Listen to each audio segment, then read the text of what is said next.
Greetings, greetings. Just make sure that the audio is working properly. Yep. Good.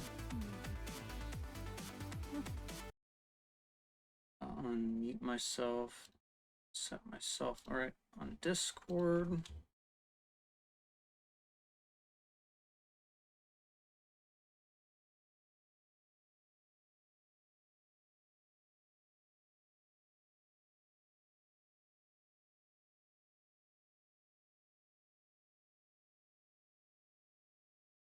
Right.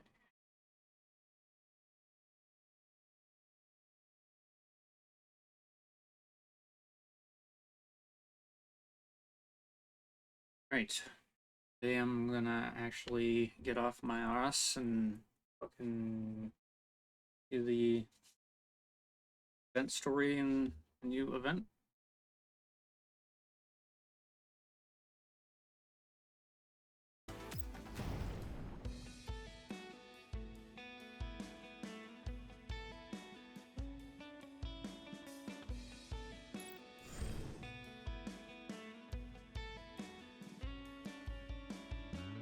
Rather was the thing. Okay.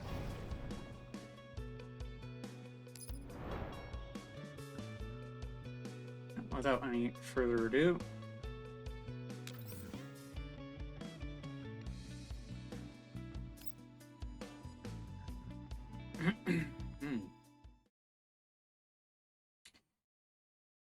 everything has been overturned. The cycle is set to repeat. Offer a piece of your soul, and you shall be a player on the chaotic, absurd stage.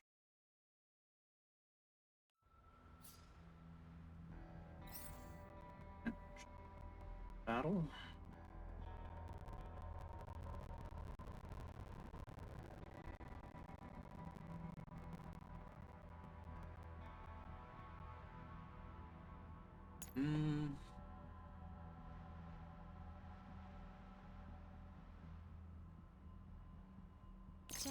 Yeah, such a mishmash team at this point, but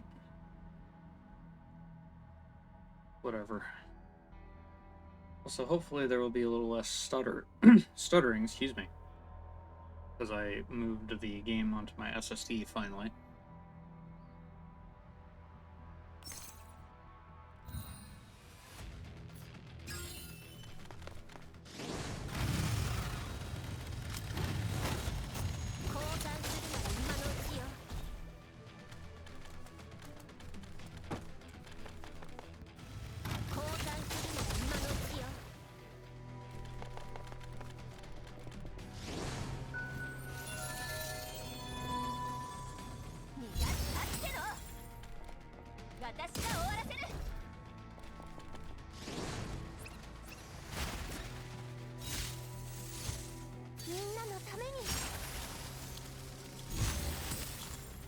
Yeah, it's great that we got our mod keys for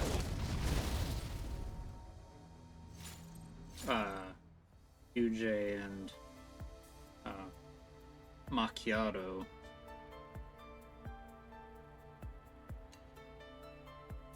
After 404 Combat Team A's arrival at the Elmo, word about the loosening of the agreement naturally reaches members of Combat Team B. With Klukai's permission, 404 Combat Team B, being led by Vector, also successfully rendezvous with the Elmo. And just like that, Hyde 404, while still operating as an independent entity, will utilize the Elmo as a long-term base. Having just completed some combat simulation training, the members of Combat Team B return to the terminal. The progress bar on the monitor is at 100%, and dense rows of data and statistical charts start scrolling down. Vector stares at the final combat evaluation score with a slight frown. You don't look very happy despite the decent score.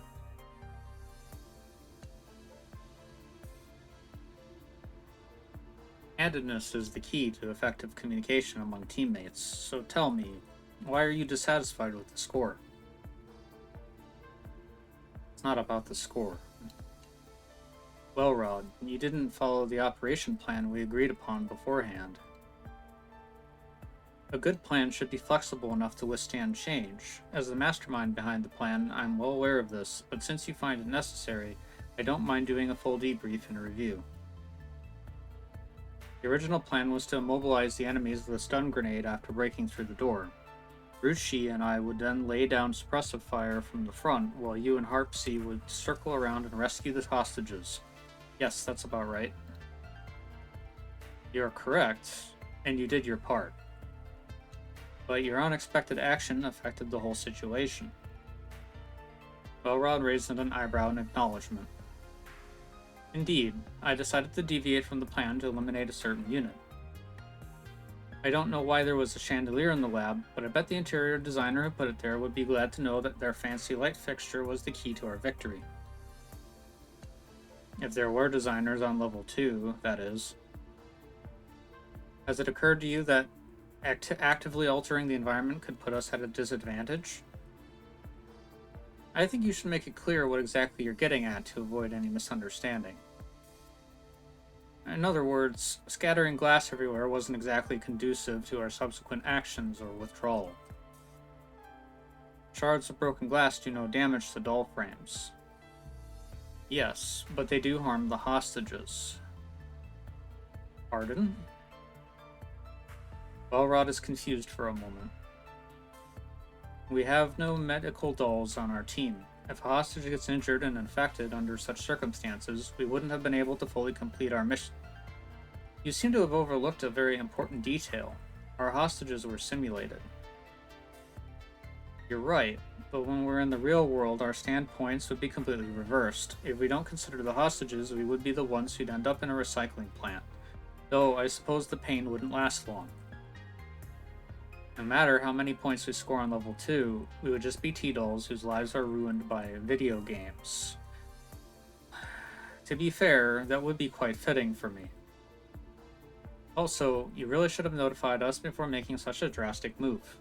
If you look at the replay, Ruchi clearly wasn't aware of your intentions, and so she couldn't coordinate with you despite being right next to you. Even if we suck, we should all suck together.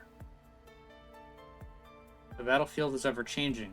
Opportunities wait for no one. Surely you know that as well.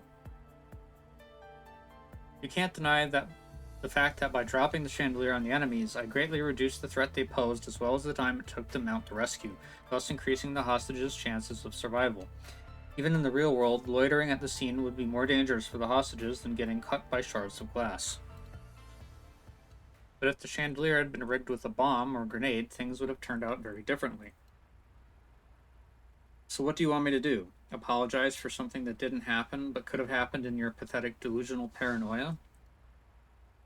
Focus on the results vector, like a normal doll would. Sensing the tension in the air, Harpsy wrings her hands nervously. Ruchi looks back and forth between her teammates and is just about to say something. Knock, knock. A knock on the glass interrupts the confrontation. The dolls all look toward the sound. Commander? The door slides open with a soft whoosh. I retract my gaze from the screen in the training room and direct my attention to Vector, who has jogged up to me. What is it, Commander? Are you here to supervise our training? No, I came to talk to you. Still, isn't the score a bit low for you guys? Following my gaze, Vector glances at the data shown on the screen through the glass. Yeah, I didn't handle the problem very well. We have very different habits and ways of thinking. The adjustment process is proving a little challenging. I don't know if you've noticed, but rather than adjusting to each other, it sounded more like a full-blown argument to me. You heard it all then? Just a part of it, but things are getting pretty heated, huh? The way I see it, you do work well as a team, but maybe things may go more smoothly if you communicate in some other way. Lukai said as much. She told me to find an effective way of communicating with my teammates. But arguing is also a way of communicating, no? It may be a bit harsh, but through an argument we can all efficiently state our own needs and deepen our understanding of each other. Besides, Wilrod's cutting remarks also serve as a regular reminder that this position of leadership just fell out of the sky for me and that I have yet to prove myself worthy of it. Wilrod, the change in the way she speaks is a bit dramatic, but I'm sure she didn't mean it that way. I do wonder what she has gone through.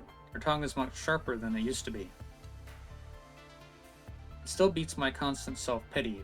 At least, she worked on becoming more persuasive.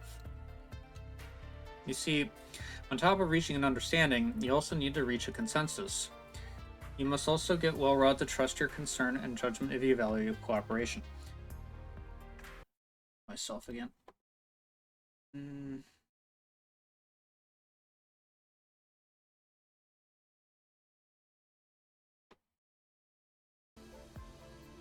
But right now, both you and Wilrod are still standing your ground and trying to force each other to accept your respective views. I hesitate as I gaze at Vector, who is now deep in thought. Vector was appointed as the leader of 404 Combat Team B by Klukai. It's clear to me that the biggest challenge that stands in her way of being a good team leader has nothing to do with her combat performance or battlefield awareness. The problem is with her personality and style. She fully acknowledges the problem, but that's all she does. She acknowledges it and seems perfectly content to resign herself to it. I suppose deep down, even Vector herself doesn't believe that she is up to the task. Klukai may give her some pointers, but she isn't really the type to give any encouragement. Sorry, that might have been a bit harsh. Since you're the team leader, I'm sure you have your own way of managing your team. Right, back to the subject. Have you seen the message that Klukai sent you? Vector pulls out her communicator immediately. There is an unread message. Mekti's... Still don't really understand how to pronounce her name. Mekti's training plan, but I will be out on a mission with Klukai. Andoris and Bielka are also coming with us. Mekti's frame is still under calibration, so we'll leave her behind on the Elmo for now. However, Klukai has put together a training program for Mekti because she's worried that Mekti is going to sleep the whole time we're away and completely neglect her essential data calibration. She said you never replied to the message she had sent you, but she's busy preparing for the mission, so I came to follow up on that for her. You want me to supervise Mekti's training? That's right. I believe Klukai would like Combat Team B to bring her along for your training as well. Don't go easy on her, not even in a 4v1 or a relay fight. 4v1 would be a bit too... I've included all the things to note and precautions to take here. In any case, just make sure her head isn't always attached to her pillow. Fine. I hope Mekti won't find the fight against me too underwhelming. Vector's pessimism is a bit of a headache, but since I'm set to depart, I'll leave it till after I come back. Basically, Klukai wants you to take over as Mekti's leader while she's away. So don't hold back and be as strict as you want with her, Vector. I'll do my best, but only if I can even wake Mekti and get her to attend her training. After returning to the training room, Vector informs her teammates of the arrangement made by the commander and Klukai. Oh? Looks like our great team leader has switched careers and become a nanny. Vector ignores Wilrod, who's still hung up on the argument they were having. Let's call it a day. Submit your reports before 6. I'll read through them after I finish supervising Mekti's combat simulation for today.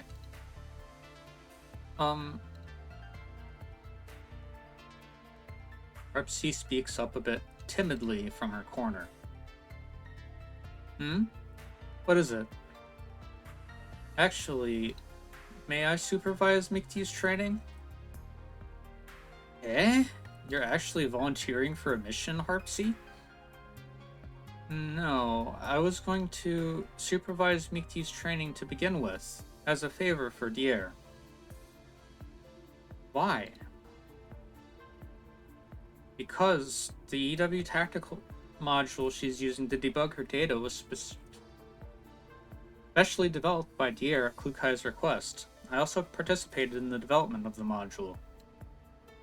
Since Dier is disembarked and returned to the safe zone, he asked me to monitor the operation of the module. an advanced tactical module? Sounds pretty interesting. Not really. It's all rather boring. So, you know, since I'm supposed to be doing it, please let me. I understand. However, since Klukai has assigned the mission to me, I must be present. Harpsy, you're staying with me. Harpsy's face freezes a little comically as she struggles to respond. Okay. I'm staying too. Huh?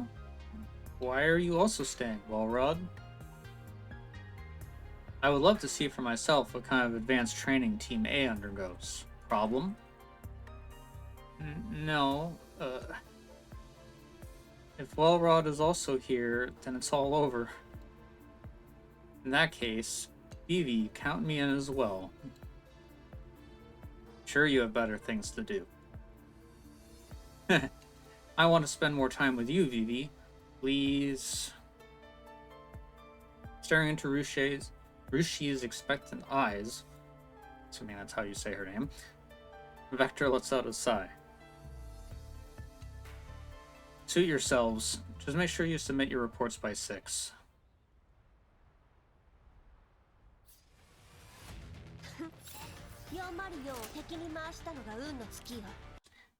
Yeah, with all these rather exotic names that they seem to have the Cheetos picking up for themselves, I'm really uncertain how to pronounce them half the time. Not even including the, you know, blatant Chinese pronunciation names like QJ's.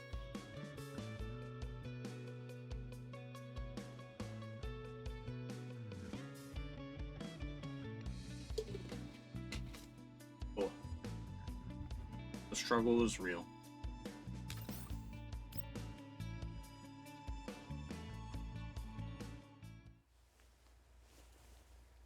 Meaty feels a light shove on her arm. Her auditory module, which has been inactive while in sleep mode, activates instantly. Wake up. Doesn't sound like Klukai. The shove also felt a lot less violent than usual. In that case, I'll just... If you don't get up this instant, I'll confiscate all the manga on the floor, you hear?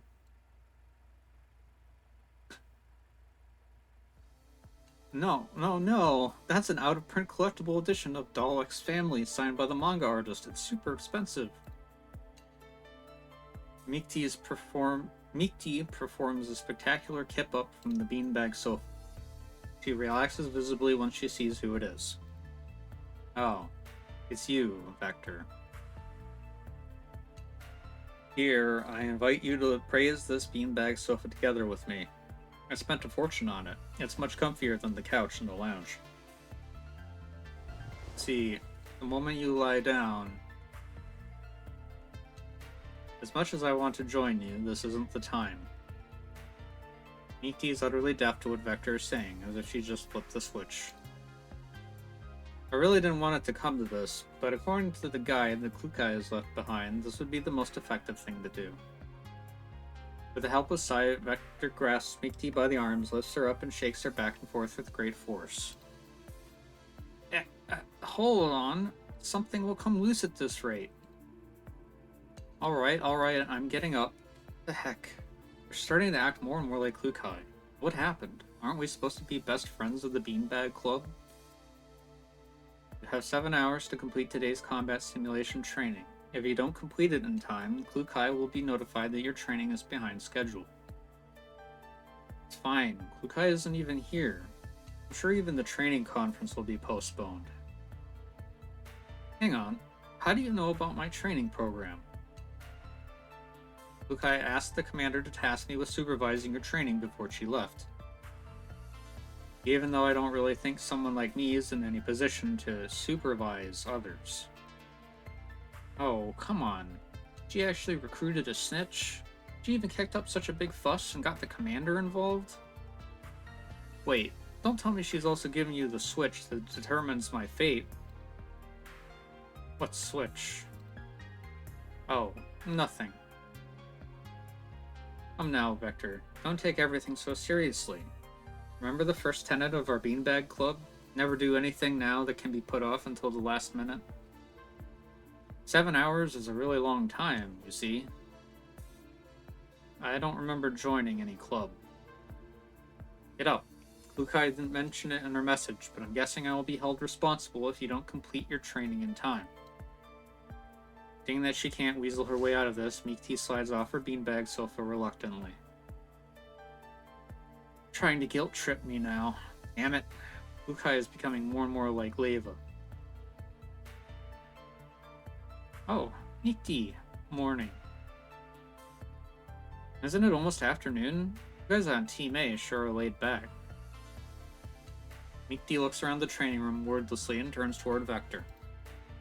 So, just how little does Klukai trust me to have arranged such an over-the-top surveillance team for me? Maybe the two of us are the ones she doesn't trust. Whatever. Harpsy, make the preparations. Okay. Harpsy links Mickey to the control terminal. She hesitates for a moment after entering level 2, but then proceeds to activate the module. Turn on the monitoring device and project her level 2 onto the screen. Do we need to be that thorough? I believe by supervising, Lukai meant watching her every single move like a hawk. What's the matter with you today, Harpsy? Why do you seem so tense? Huh? Do I? Look, Vivi, the image on the screen looks a bit strange. Prompted by Ruchi's exclamation, Vector looks towards the screen. It is not showing the scene of a combat simulation. In the center of the black screen, an hourglass icon keeps rotating and lines of text start emerging. Constructing world framework. Formulating achievable objectives.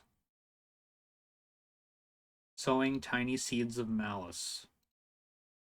A happy ending. What is this? Just then, a new image appears on the screen. The city from a bird's eye view is deserted. It appears desolate, dilapidated. The image lurches, then starts diving downward. A black spot on the ground grows ever larger. As the camera dives, new text appears on the screen again. The once prosperous and beautiful city fell into decline under the ravages of invaders. As a guardian, it is your unavoidable duty to eliminate them. Young one, go and create a legend. Subtitles disappear. As the camera approaches the ground, it gradually becomes clear that the black spot is in fact a doll armed with a gun. She is facing a horde of enemies that are ready to attack. Oh, that's Meek T.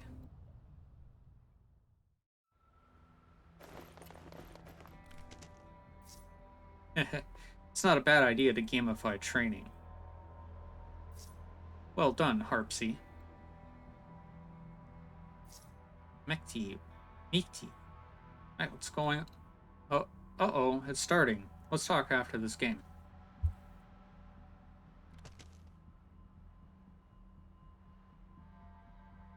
How very meta.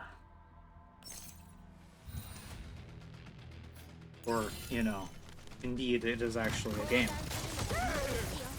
Oh. Thank you for the raid, Frosty Bucket.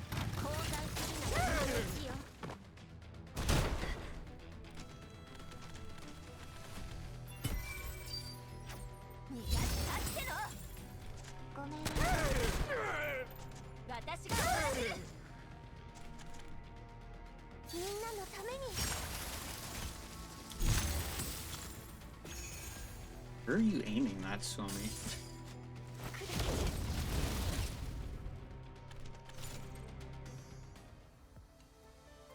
Okay. After making quick work of the enemies, Meek T holds up a big V sign. At the same time, the words "level up" pop up over her head. Harpsy, get her on comms. Right. On the screen, Meek jumps as she is startled by something, and then she turns around and leans in closer. Wow. So the monitoring device looks like a flying camera on level 2. It's even equipped with comms. Disguised as a familiar that follows a girl around. Distasteful yet classic trope. Looks like you've been reading the manga I gave you, Harpsy. So I'm guessing I'll have to enter a contract soon enough, eh? God, is this gonna turn into magical girl shenanigans? Harpsy?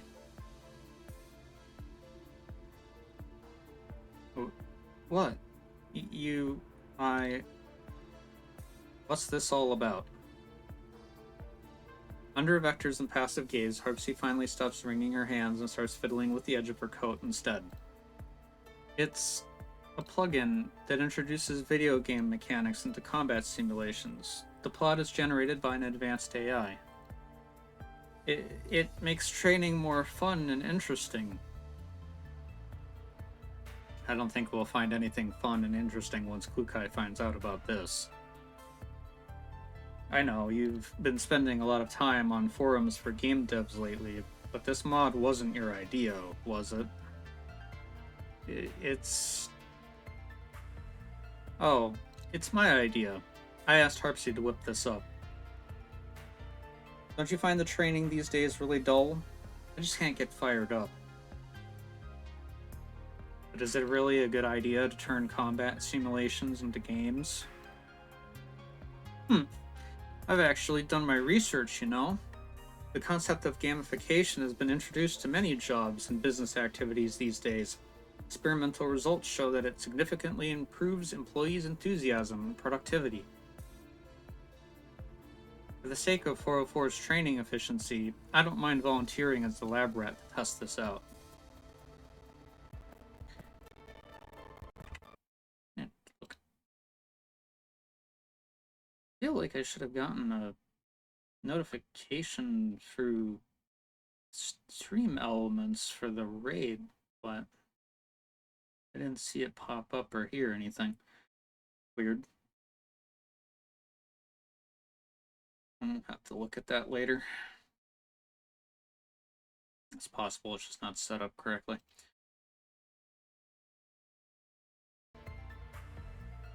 Where's your proposal? Huh? Your investigation report and analysis?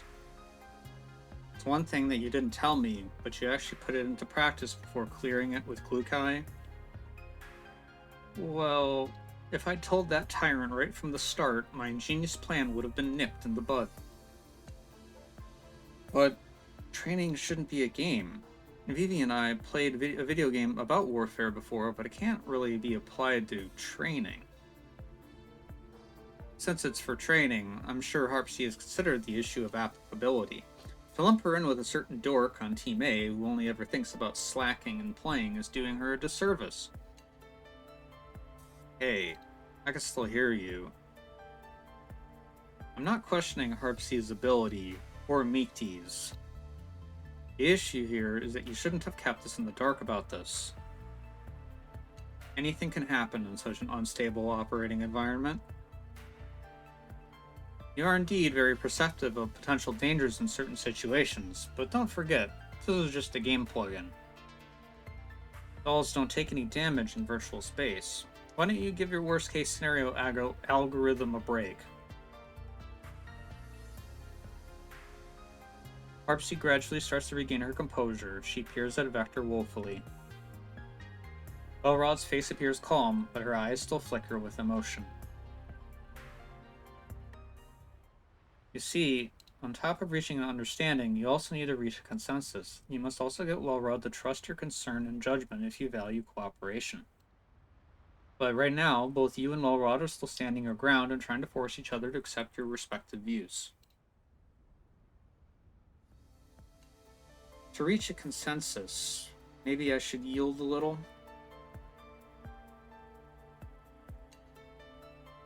Come now, let's not argue. I'll tell Klukai about this later. She'll probably tell me off, but no biggie. If I don't start training, I'll get a demerit for falling behind schedule. In the end, Vector lets out a soft sigh. Fine. Carry on with your training. I doubt we'll be able to contact Klukai or the commander anytime soon. Alright. But I'm also taking part. Edie? Huh? Well, I don't mind. You gave me such an earful, but you just want to play as well, eh? Haha. No. I'm just worried you'd run into problems that you can't solve. Also, if I don't experience it myself, I won't be able to report to Klukai on its implementation. Oh, how very serious and responsible of you. Corpsey, log me in too. Okay. I'll change it to 2-player mode.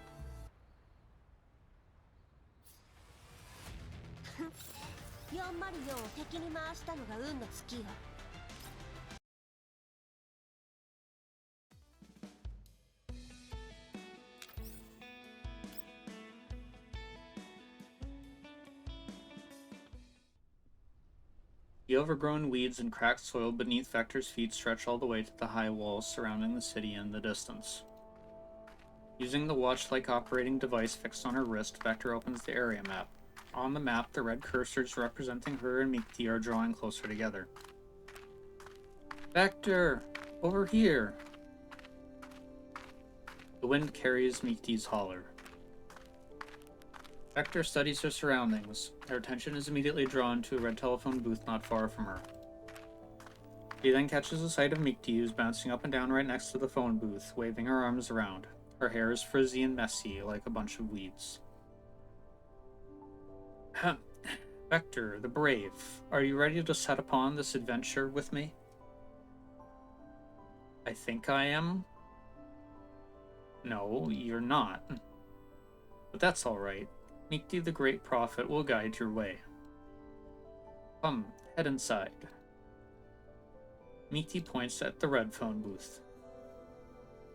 What's this? You'll find out when you get in. Vector is ushered into the phone booth, which looks decidedly out of place with its surroundings. Then, at Mikti's insistence, she picks up the receiver and puts it against her ear. After a soft click, a mechanical female voice comes from the other end of the line. Saving game. Do not disconnect. Saved. You are fully restored. Vector hangs up and exits the phone booth. She realizes her HP bar is full again. So it's a save point. Save points are super important. You can only level up and restore to full health at save points. Whoa!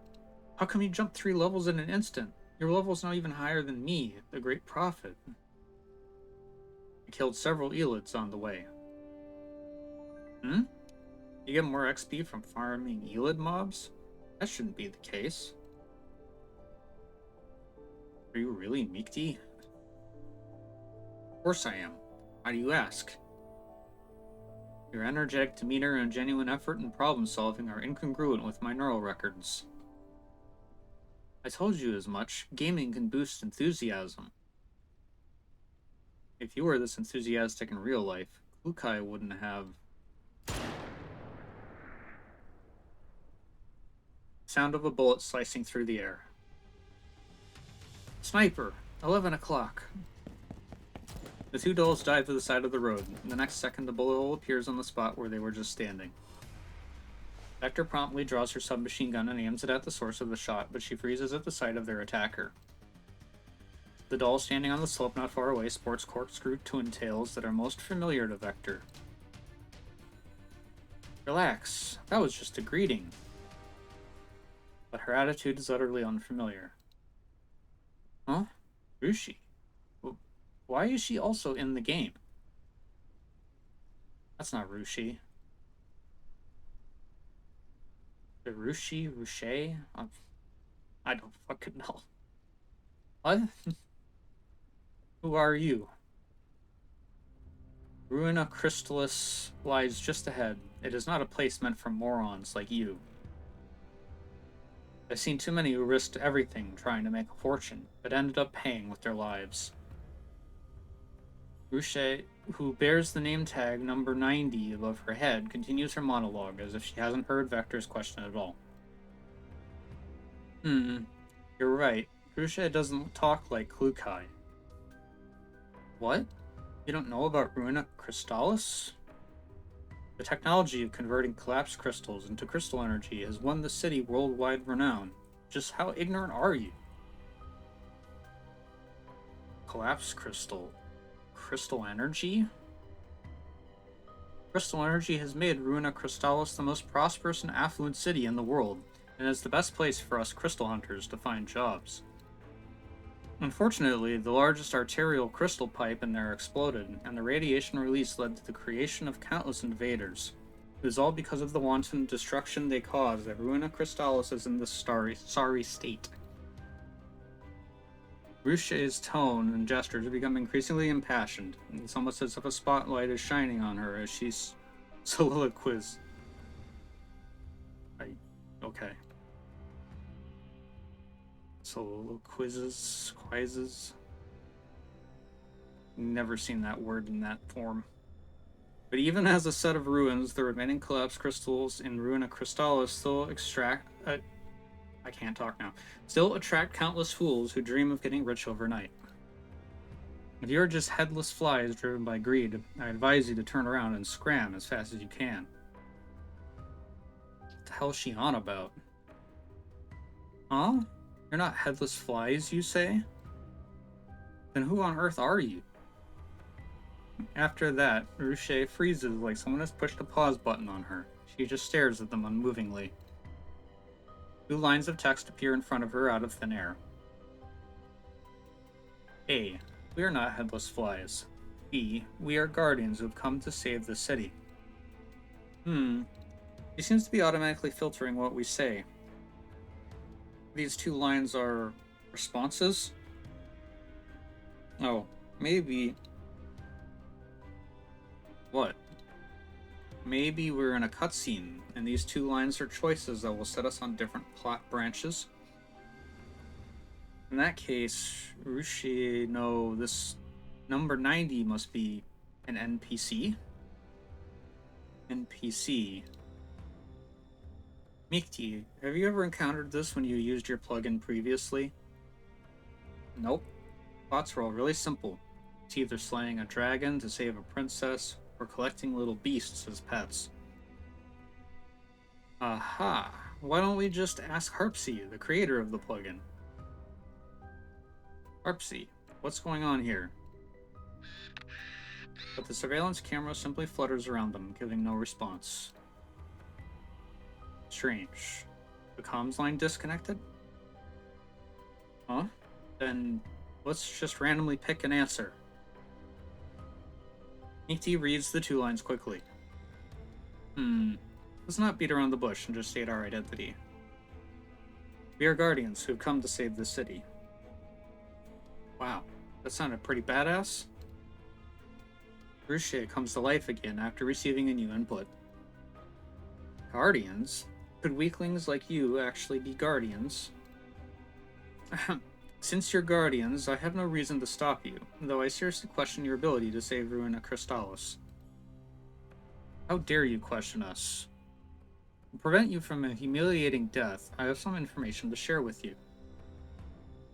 Invaders will regenerate infinitely in the radiation, and can only be eradicated by using a secret weapon that can cleanse the radiation. The secret weapon is in a research institute in the northwest corner of Ruina Crystallis. I have guided many people there, but none have returned. If you're sure about this, follow this road and head north. There is a border terminal, which is the only entrance to the sealed city. And here are some supplies for you. Zone map. Outskirts of Ruina Crystallis obtained. Ammo, 36, obtained.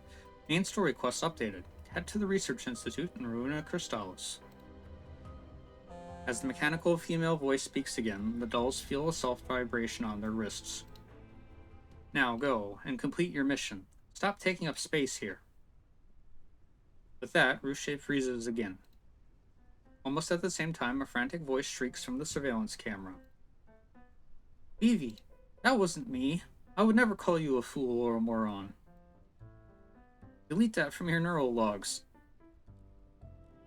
I actually find her assessment quite pertinent. Vivi? Don't worry, even I could tell that wasn't you. Get Harpsy on the line. Okay, but promise me you'll delete that. Harpsy, here you go. Harpsy's voice now speaks from the camera.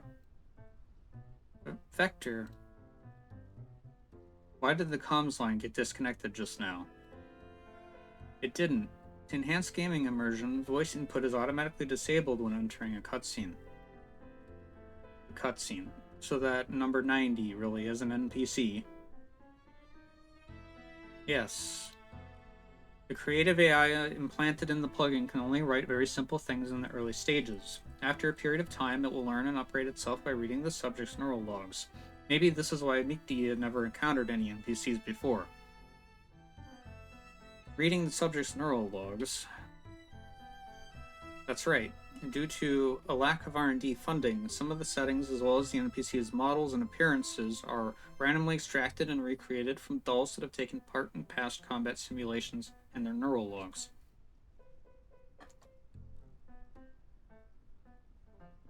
So that wasn't really Rushi, but merely a character with Rushi's appearance data. Personality is based entirely on the plot generated by the AI. Carbon copy in terms of physical appearance, but with a completely different personality. Oh boy, that's pretty interesting. I'm getting really excited about what's going to happen. This Runa Crystallis she mentioned exists in reality. No, the AI just grabbed some information about collapse crystals and made up the rest. Perhaps the ease of Vector's concern Harpsy adds cautiously. Don't worry, it's all just for internal use. None of it is uploaded to the network. Our data is totally safe. Understood. Vector nods. I have no more questions. Let's go, Mikti. Now that we have the new map, we should continue to explore. Oh, you seem to be even more fired up than me, Vector. See, gamification does work. Perhaps, but being more fired up than you isn't something that warrants much praise. Following number 90's instructions, the two dolls enter the border terminal without much hassle. The deserted building appears spacious and empty. The gloom of the unknown lies beyond the turnstile.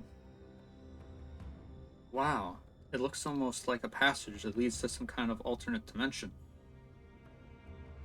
Watch your step. What? Mikti dodges aside out of reflex. When she looks back, she realizes it's just a broken limb of an eyelid. Huh.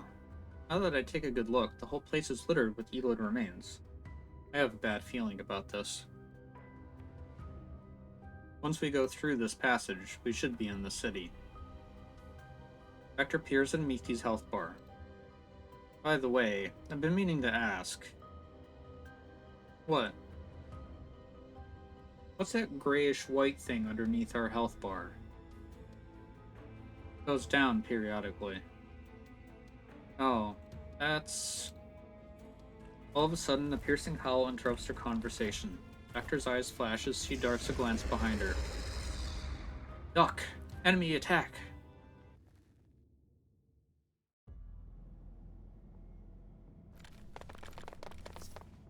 We're facing an unknown number of enemy units. Let's keep our distance for now. These footsteps. Well, it sounds like there are quite a few enemies. Let's just try to handle them to the best of our abilities. Okay, I'll take this side.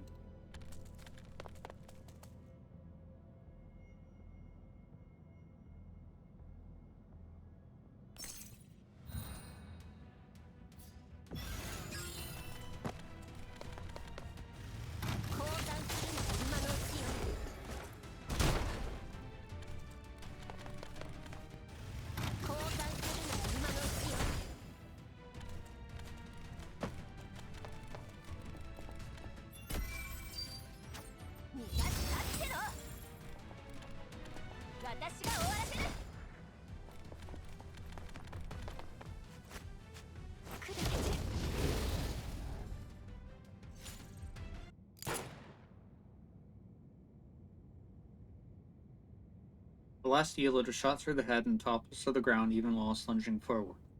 Standing in front of it is Vector, who didn't manage to raise her gun in time. Her finger remains still on the trigger. Phew, that was close. Are you okay? Vector straightens up. She curls her finger and uncurls them again tentatively. I was unable to move due to some kind of force, but I seem to be okay now. Oh, that's because your stamina bar was down to 0. Stamina bar? You know, the grayish-white thing that you were just asking me about? Any big movement, like jumping, rolling, etc., consumes stamina. If your stamina bar is empty, you won't be able to move, and you'll have to wait for your stamina to recover. To do that, Mekti the Prophet suggests you move and kite your enemies while recovering your stamina. Don't make any big movements unless you absolutely have to. I see. But how do you define big movements? Any movements other than walking. That doesn't seem very reasonable. Tut tut tut.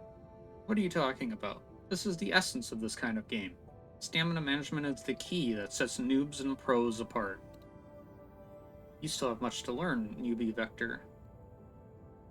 But in reality, unless there's some kind of malfunction, dolls don't experience such interruptions to their power supply before their battery runs out. I can't think of any real benefit this mechanism brings to actual combat in the real world. Well, Nikki seems to be devoting a lot of computational power to pondering this question. Her brow furrows deeply. It can reduce unnecessary maneuvers, conserve energy and power. See, at the end of the day, energy and power aren't infinite. I personally disagree, but I will note this down and let Klukai and the commander be the judge of that. Ugh. We're having so much fun here. Why do you have to keep bringing up the bad ending that awaits me? As they converse, they step over the remains of the Elid and head towards the turnstile. Neither of them notices its almost imperceptible twitch.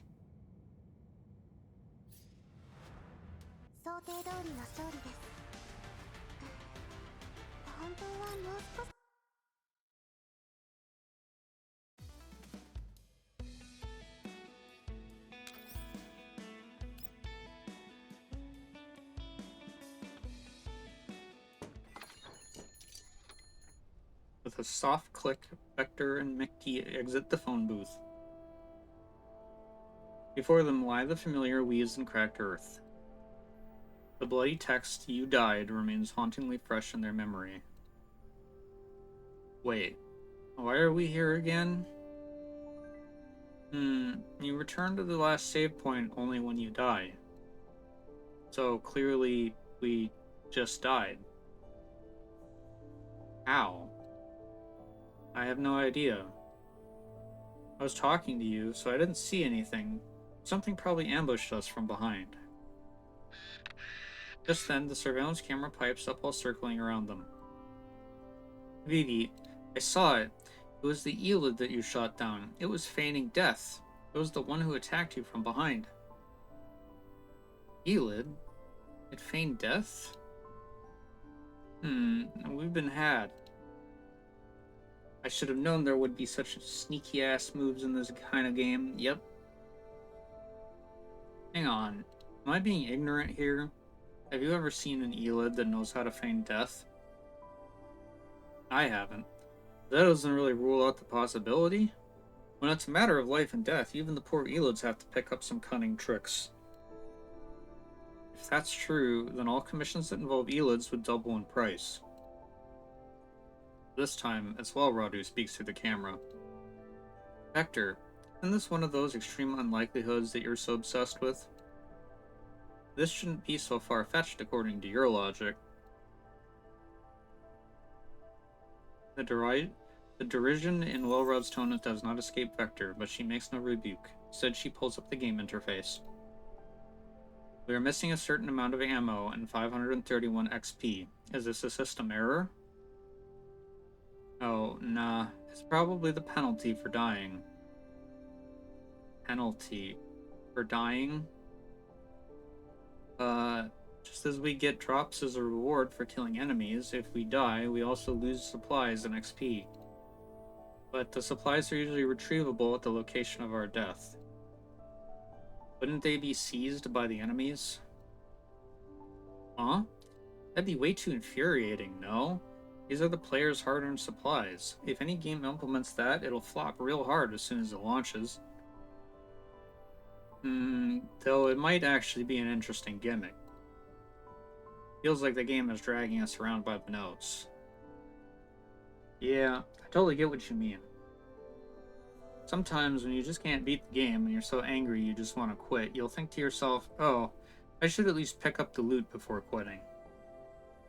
Then once you've done that, you'll think, since I'm here, why don't I give it another go? Maybe I'll beat it this time? Then before you know it, a whole night has passed. So the game is exploiting the player's fear of loss and competitive nature to keep them addicted. Let's go and retrieve our loot and make our way to Ruina Crystallis.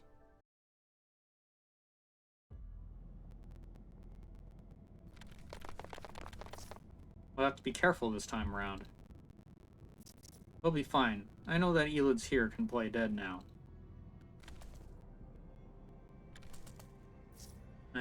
That's so annoying to have to fight him again. Remember to shoot them once more after they go down to ensure that no Elids are playing dead. Yeah, I've got it. Let us begin.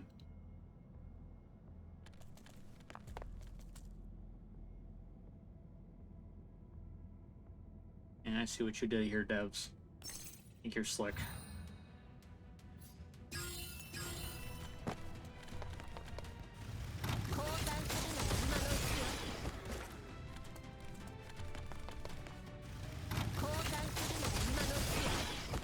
But fair enough.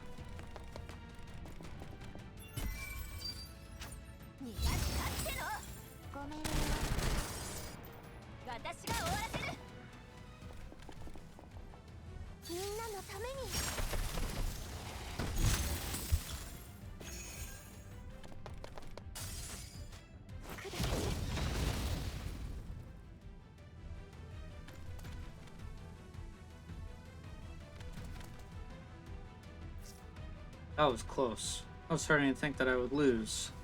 That was a hard game. That was training. Never mind, let's go see what else we can take. Okay, I'll have a look over there. Nikti and Vector start rummaging through the pile of Elids scattered all around for supplies. The searched Elid corpses disintegrate and fade away. Ammo, 63, obtained. Healing potion, 10, obtained. Item, crystal bracelet, obtained. Zone map, Ruina Crystallis urban area, obtained. New zone unlocked. Cheap bracelet made of inferior crystal fragments. Judging by the description, it seems pretty useless. If it's useless, it's probably an item that's related to the plot. We can't go wrong by keeping it with us. Say, this has been quite profitable. With all the XP, we can level up twice in a row. But we're constantly at risk of losing the XP before we find the next save point. You'd be wise to not treat them as yours yet, so that you won't feel sorry if you do lose them. If we lose them, we can always get them back. It's just a bit of a pain. You can always start again in games. You can always start again. Does that mean you don't always give it your all? Exactly. Oh, no, I always put in an effort. Vector stares at Nikti with a look of disbelief, then all of a sudden another thought seems to have struck her. If we die again while in the process of retrieving our loot, will we still be able to recover the things we were trying to retrieve? I haven't really come across that situation, but speaking from my gaming experience, probably not. Harpsy, is that right? The camera hovering in midair bobs up and down twice. That is indeed the case. I based it on a game with similar mechanics. Basically, you can only recover the things that you last dropped. So, if your inventory is empty to begin with, you won't be able to recover anything. In other words, players are very likely to end up with nothing at all. Huh? Yeah, if you're not careful, then that's true. An extremely limited amount of save points, save based recovery, enemy resetting, drops penalty. So far, I find the design and features of this game that are beyond the scope of training a little too harsh and cumbersome. Huh? I was just trying to match the level of difficulty to the module. Also, Miki said these were all standard setups for games. Standard setups for games. I had assumed you would at least consider how to incorporate training into the game, but from what I can see, you simply shoehorned it into a framework without much thought. That's where you are wrong. Suffering is the essence of this sort of mechanism. Only through the trial of hardship does the fruit of victory taste sweeter. I don't have a module installed for ingesting food, thank you. So what else do I not know about the essence of this kind of mechanism? You're missing the point, Vector. You've been approaching this with a negative bias and much reluctance from the get-go. It's only natural that you struggle to experience the fun that I'm trying to explain. You've got to relax. I think you also completely failed to comprehend my concerns. I totally understand them, but since we're here, we should just chill and enjoy the game. You. Vector's brow furrows, and then she lets out a heavy sigh. Never mind. At least in terms of combat, both the breakout in the beginning and the ambush we just went through match the settings of the module. There are some things that didn't make much sense in other aspects, but they're not impossibly far-fetched. Wow, sounds like you played some impossibly far-fetched games? I just find it very bizarre that these games demand dolls to behave in a way that follows humans' physiological habits. Can you explain it in a more understandable way? Basically, back when we were still at Griffin, Rushi and I took part in a gaming tournament for some monetary reward. The event was quite heavily promoted, and I wonder if you remember. Gaming tournament? That does ring a bell. Apart from dying in combat, players in that game could also die from hunger and hypothermia. That wouldn't be so strange for humans, but we are dolls, so we tend to overlook such problems. If this plugin also incorporates the same mechanism that makes it possible for us to die from a lack of sustenance or low temperatures, then it would make it even more difficult for us to beat the game. Hold on. Don't tell me you're talking about Division. What? You didn't participate? Nope. I remember a doll player did actually freeze to death. I think she went by Pink Nyan Nyan Punch. What a tasteful name. Alright, we'd better get going, or the Elids here will respawn. You're right. Now let me check which way we should go.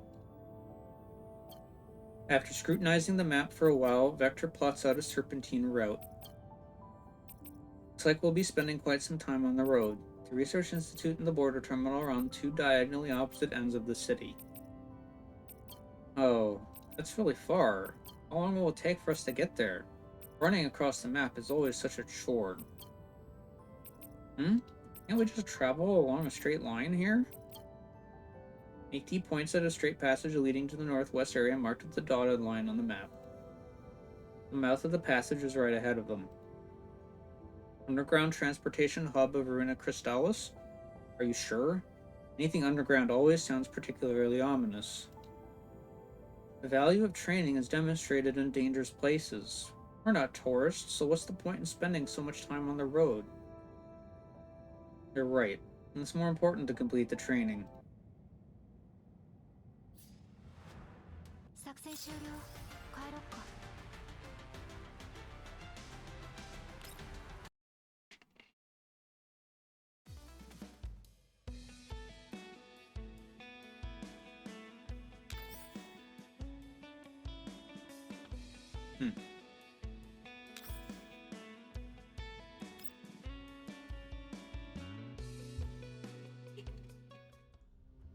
I'm guessing this event is a bit shorter than Aphelion.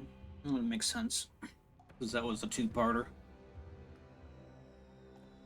Vector and Mikti feel their way forward in the gloom of the transportation hub.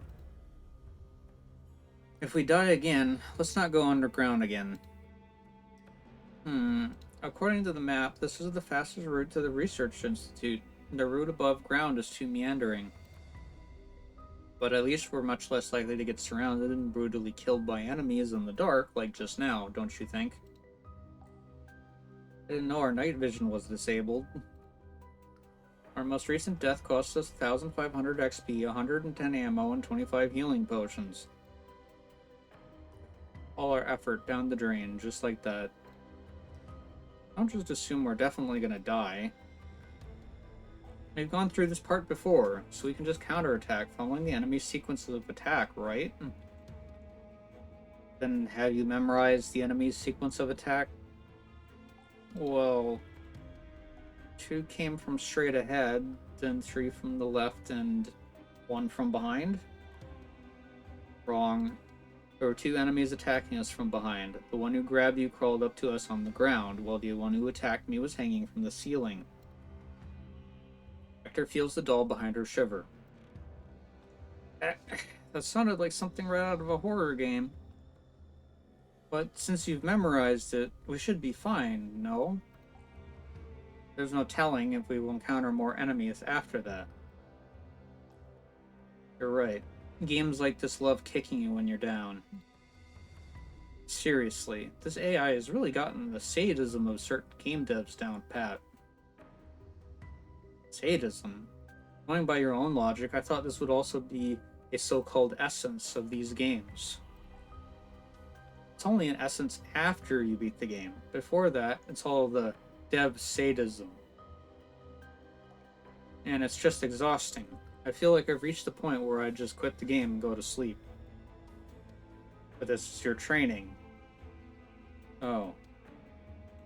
Vector ignores the reluctance in Mikti's voice and continues onward. As darkness hampers her vision, her auditory module becomes exceptionally sensitive. In this cavernous underground transportation hub, even the softest rustle sounds incredibly loud. Vector suddenly comes to a halt, causing Mikti to crash right into her back. That hurts. Why the heck did you stop all of a sudden?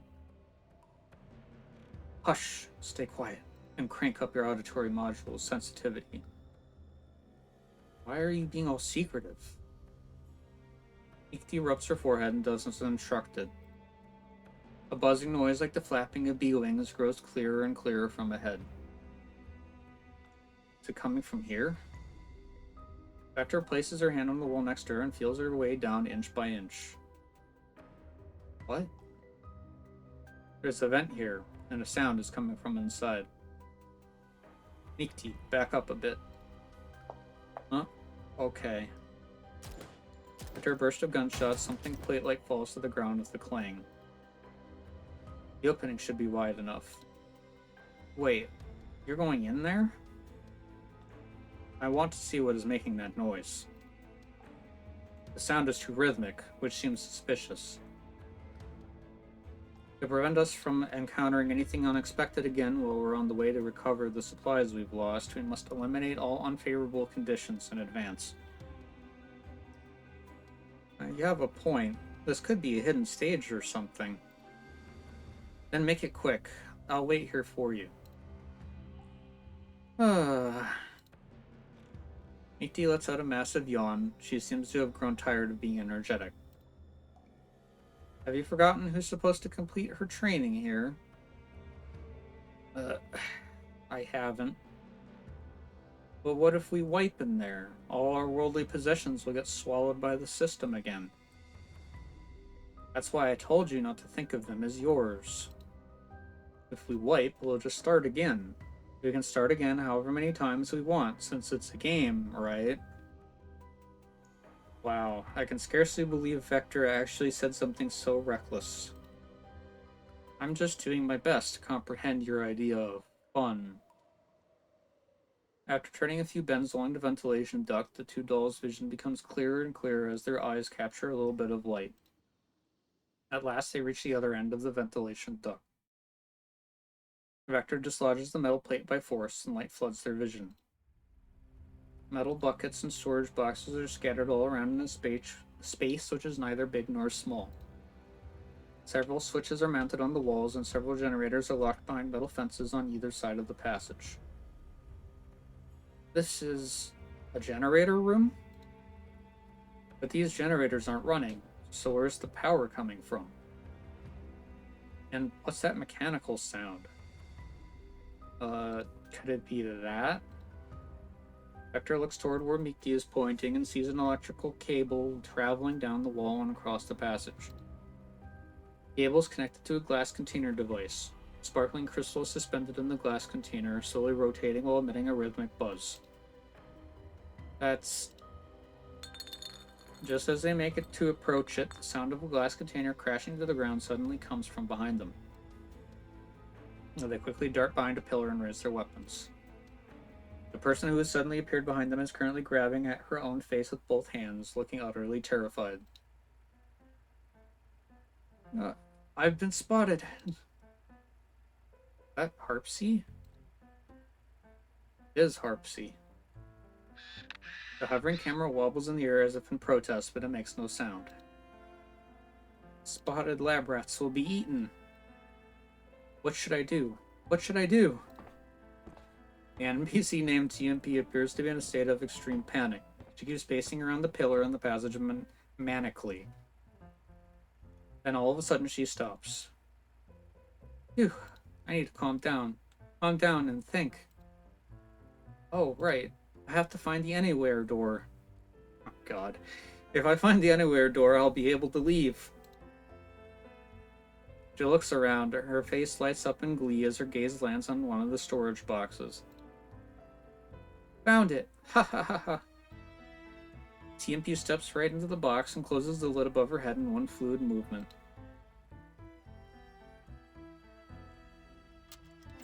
Vector strides forward and flings the lid open. A scream that sounds almost like a groundhog immediately comes from within the box. I got found again. I'm getting eaten. Ugh. So loud. My auditory module. Vector, do something. As the scream persists in the background, two choices once again appear before the two dolls. A. Close the box and let her calm down. And B. Use item crystal bracelet. So this is where you can use it. Vector taps the icon of the crystal bracelet on her watch and confirms that she would like to hand it over to Harpsy, who bears the name tag TMP above her head. I'm getting eaten. I'm getting... Oh. That's... The bracelet icon on TMP's hand materializes into an actual bracelet. At the sight of the bracelet, the girl's panic is immediately replaced by joy. You're okay, Oliver. You're the very picture of health. I'm so glad you didn't get eaten by monsters. Now we can get out of here together. Make sure you hold onto my hand and don't let go. MP puts the bracelet on her wrist fastidiously, then she gives the two dolls a solemn bow. Thank you. Thank you so much for bringing Oliver. Sorry for mistaking you for scary monsters. Oliver was all I had even before becoming a lab rat. We loved going on treasure hunts in the city. Oliver said we were just picking up trash, but I often found treasures. Sounds like a scavenger. But what's the deal with this lab rat business? Then one day, someone told us that he could offer us unlimited food and a safe place to live, but in exchange we must do him a small favor, by trying out some colorful candy and drinks. We agreed, so that person let us stay in the cage with lots of other lab rats like us. Wow, this is quite a story that this AI is whipping up. They were all covered in sparkly crystals. So pretty. Oh, yeah, that's it. Wow, thank goodness it didn't break. The jar is surprisingly sturdy. Impy picks up the glass container with the crystal lying by her feet and lifts it up for them to see. He said this crystal is super useful. It generates heat and power and can do anything. When I left the stage, I took some with me. As a gesture of my gratitude, I'll give this to you. You can also take all these. Their watches ping with notifications. Collapse Crystal 3 obtained. Crystal powered flashlight obtained. Item broken pocket watch obtained. This is all the treasure I have on me. Oliver and I will be resting here for a bit. Until next time, kind strangers. After delivering her lines in rapid fire mode, TMP falls silent. Wow. She came, she monologued, she scrammed. What a perfect NPC. Utterly no nonsense. Whatever the case, this Vector waggles the flashlight in her hand. Shows that we can hand in plot-related items to NPCs in exchange for items that can help us along the way. The broken pocket watch probably also has its use, but there's no guarantee we'll run into the right NPC. Don't overthink it. We'll encounter them when the time is right. At least, we have a light source now. We won't be so easily ambushed by elids that jump us from the shadows like before. But we won't necessarily beat them even if we can see. One step at a time, I suppose. Now, let's go get our stuff and continue on to the city.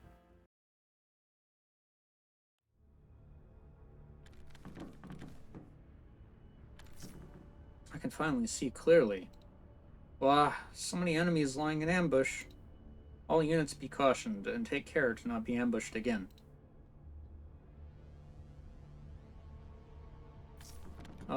That enemy seems pretty dangerous. Maybe we should gang up on it? Agreed. No, that's what I call a tacit understanding between members of a fraternity.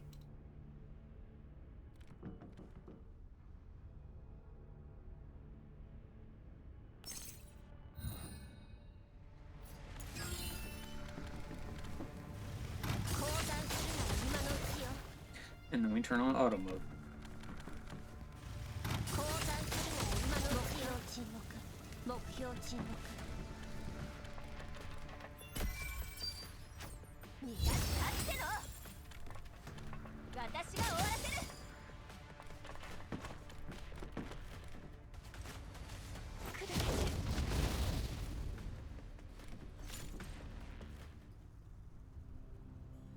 With the help of the flashlight, the two dolls promptly dispatch the invaders in the transportation hub and recover their loot.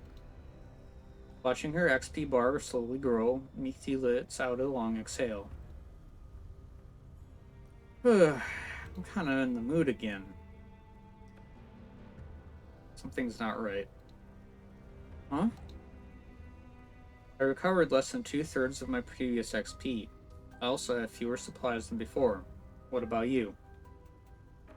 I don't really see much of a difference.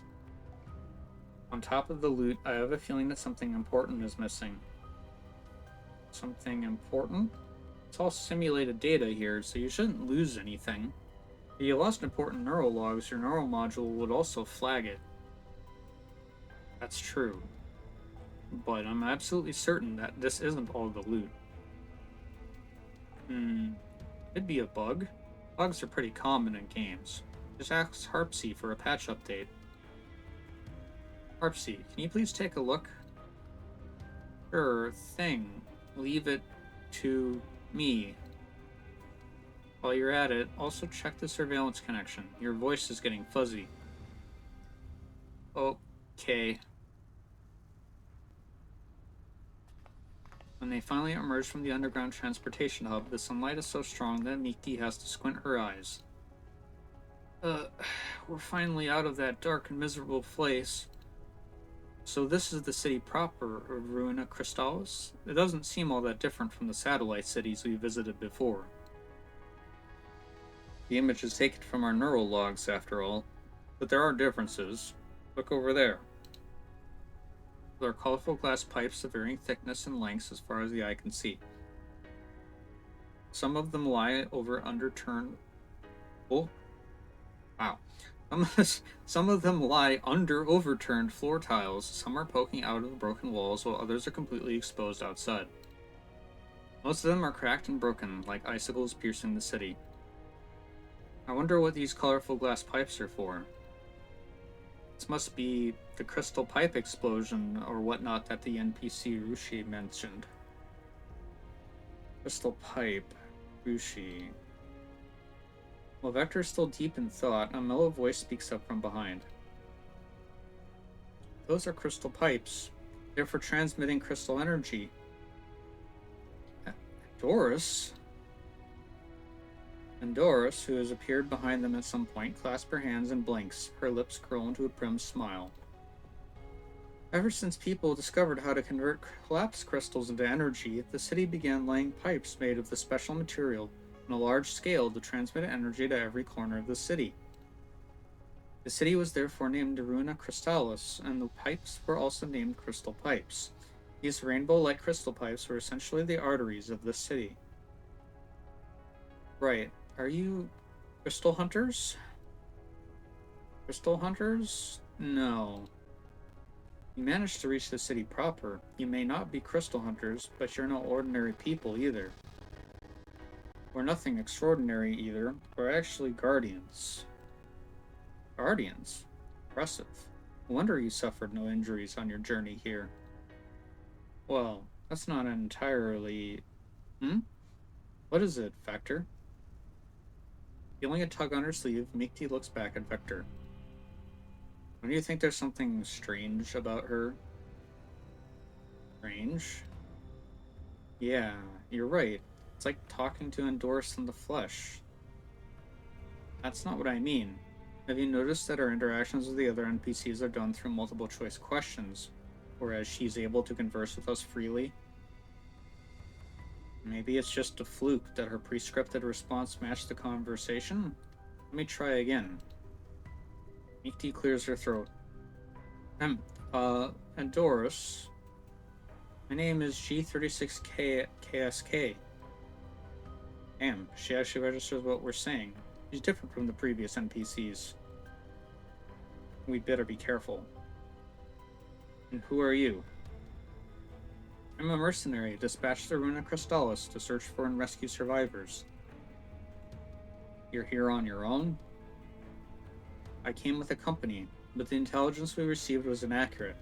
The number of invaders drawn here by the leaked crystal energy far exceeded our expectations. Out of the whole company, I'm the only one left. G36K KSK frowns slightly. I'm trying to gather as much of my companions' possessions as I can, just to give some closure to their families. The two dolls fall silent as they return her resolute gaze. Something just feels off. Have you got any ideas? Not really. It's too much of a pain to think. I just want to get this over with and get some rest before Klukai comes back.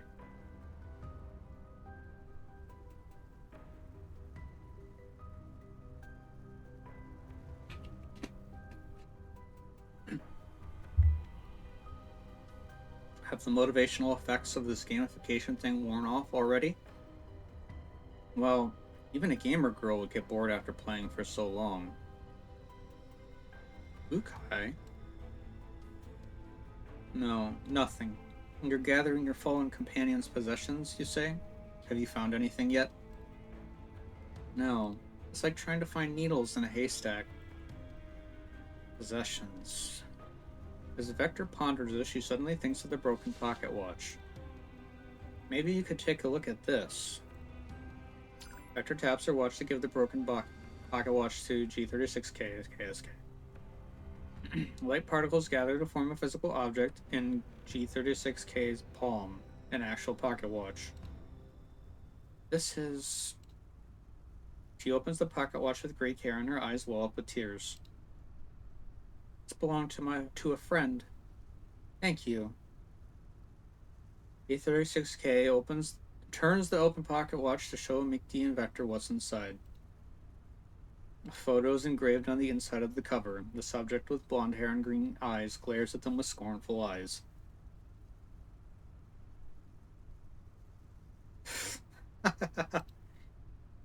It's well, Rod. Vector eyes the hovering camera with some trepidation. As for the plot, I hope she doesn't mind too much. Thank you. This is probably the only thing I'll be able to find. I don't have anything to give you in return for the favor.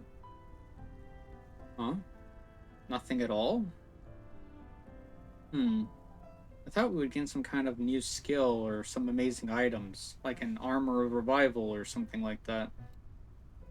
I'm very sorry. I'm afraid I don't have any armors of revival, but I could join you and lend you my strength. Support character G36K KSK has joined the group. Holy crap. This can happen? I suppose the support character is an NPC that assists players in combat. Bingo. 10 points to Vector. Fabulous. Now someone will fight in my stead. Though I wonder if this Handoras also crashes very easily. Shouldn't rely on her too much, whether she's prone to crashes or not. You've got to complete the training on your own merit.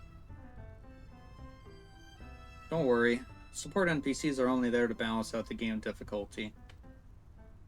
Vector peers at the smiling G36K and then at Mickey, who is looking around with excitement, and frowns. She tries to suppress a sense of disquiet she's feeling and looks down to consult the map. We're still some distance away from the research institute. Hope nothing will go wrong. Famous last words. Nothing could go wrong.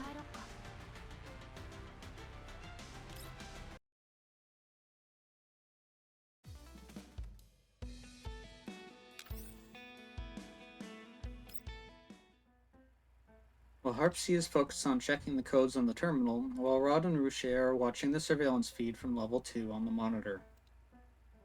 At the sight of her own portrait of the deceased, Walrod crosses her arms and scoffs into distaste. Don't let it bother you. Harpsy said as much. It's all randomly generated. You saw how odd I was. Don't be ridiculous. Do you think I'd be bothered by that poor facsimile of me? I'm actually more curious about who's behind the design that made me exist in big data in such a disrespectful way. You're totally stamping your feet. Yeah, you still won't admit you're angry? Don't worry. Vivi and the rest of us won't tease you about it. Who's scared of being teased? All I'm saying is the random function of the plugin could use some optimization. Oh. What is it now? They got killed by invaders again. Balrog turns around and snickers when she sees the "you died" on the screen. Our poor players. One constantly hesitates out of cowardice, the other is lazy and complacent. This outcome couldn't be more predictable. Huh? I think they're already working really hard. Thank you for the follow, Aaron Gill. Aaron, however it's pronounced. No, something's wrong. Harpsy's muttering interrupts the conversation. A bout of frantic typing follows. Rushi and Welrod exchange a look and then walk up to Harpsy. What is it, Harpsy? What's wrong? There's some kind of anomaly in the data. The code that determines the drops is a bit different from what I wrote. It got overwritten. Oh, so that's why they didn't recover all of the loot? But who would overwrite the code? Don't know. Harpsy's input triggers pop-up windows on the screen, each bearing a large red cross that flashes continuously. Even Ruche and Walrod, who know a little about programming, can tell that this means the Harpsy's attempt to overwrite the code has failed. I can't do it.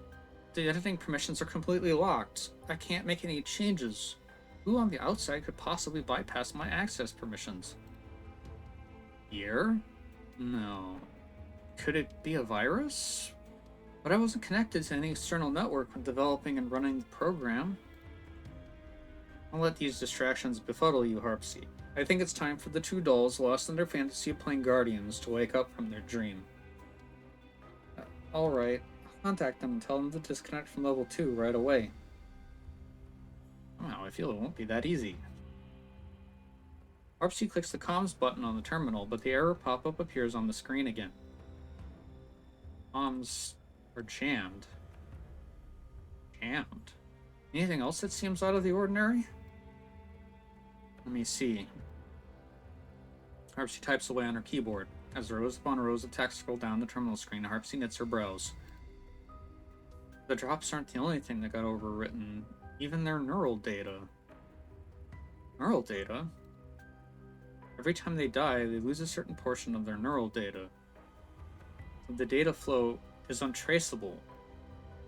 It could be some kind of virus. At this rate, the virus will completely take over their neural modules. What? Stay calm, will you? Don't sabotage yourselves by panicking. Harpsy, can you handle this virus?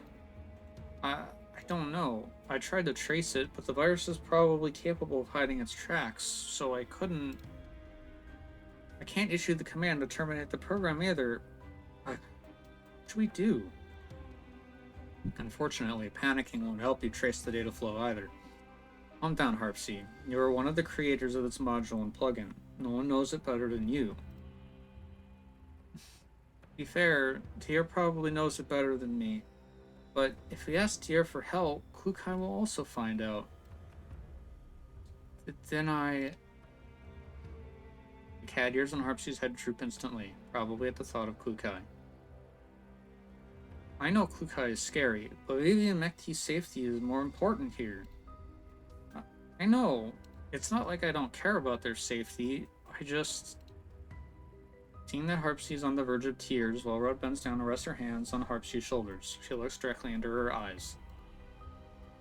If you're certain you can't solve this issue on your own, then get in touch with Dier. Taking responsibility is indeed a daunting prospect, but remember, you are not alone. Wellrod's firm hands may have steadied Harpsy's nerves a little. She tries to collect herself and nods frantically. Sorry, Harpsy. I was also a bit beside myself, so I just blurted that out without thinking. No, I shouldn't keep hesitating. Alright, save the self-reflection for later.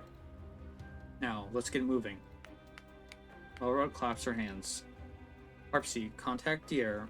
Ruche, send a message to the commander and Klukai to explain the situation. Messing up ourselves should spare us from the worst of the storm. Okay. You got it.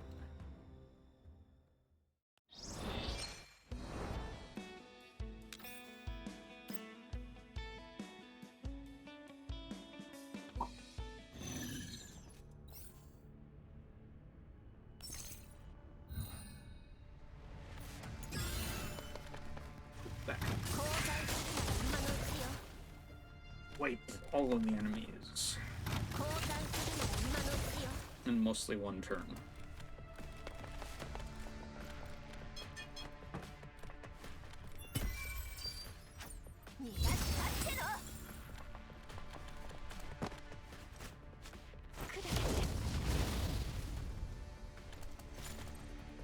Yes, just like that.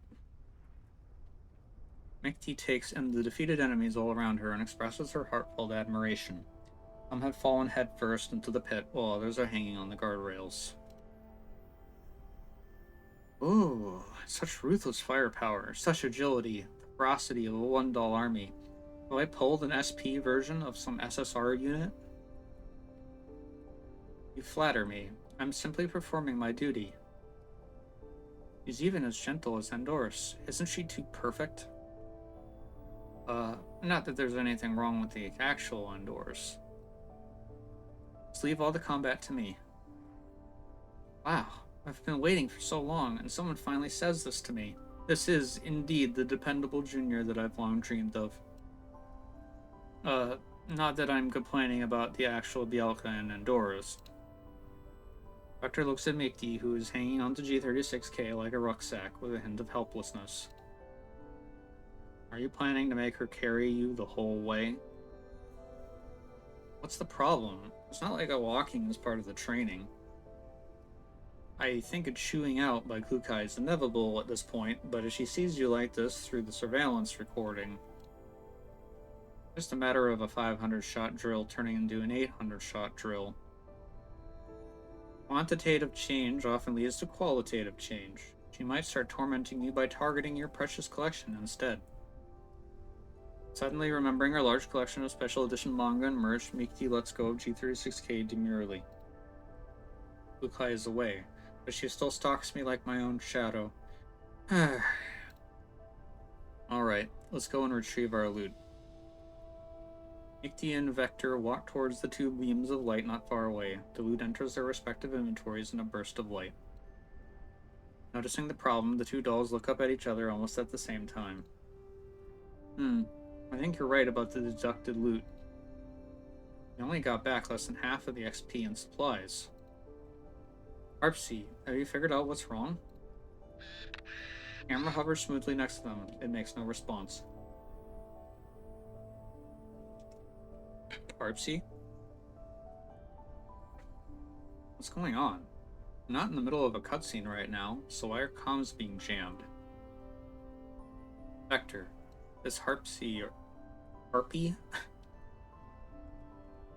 This Harpy or whatever that you keep talking about, who is it? It's... Vector suddenly realizes that something is terribly wrong. It's Harpsy. I'm from Model TMP.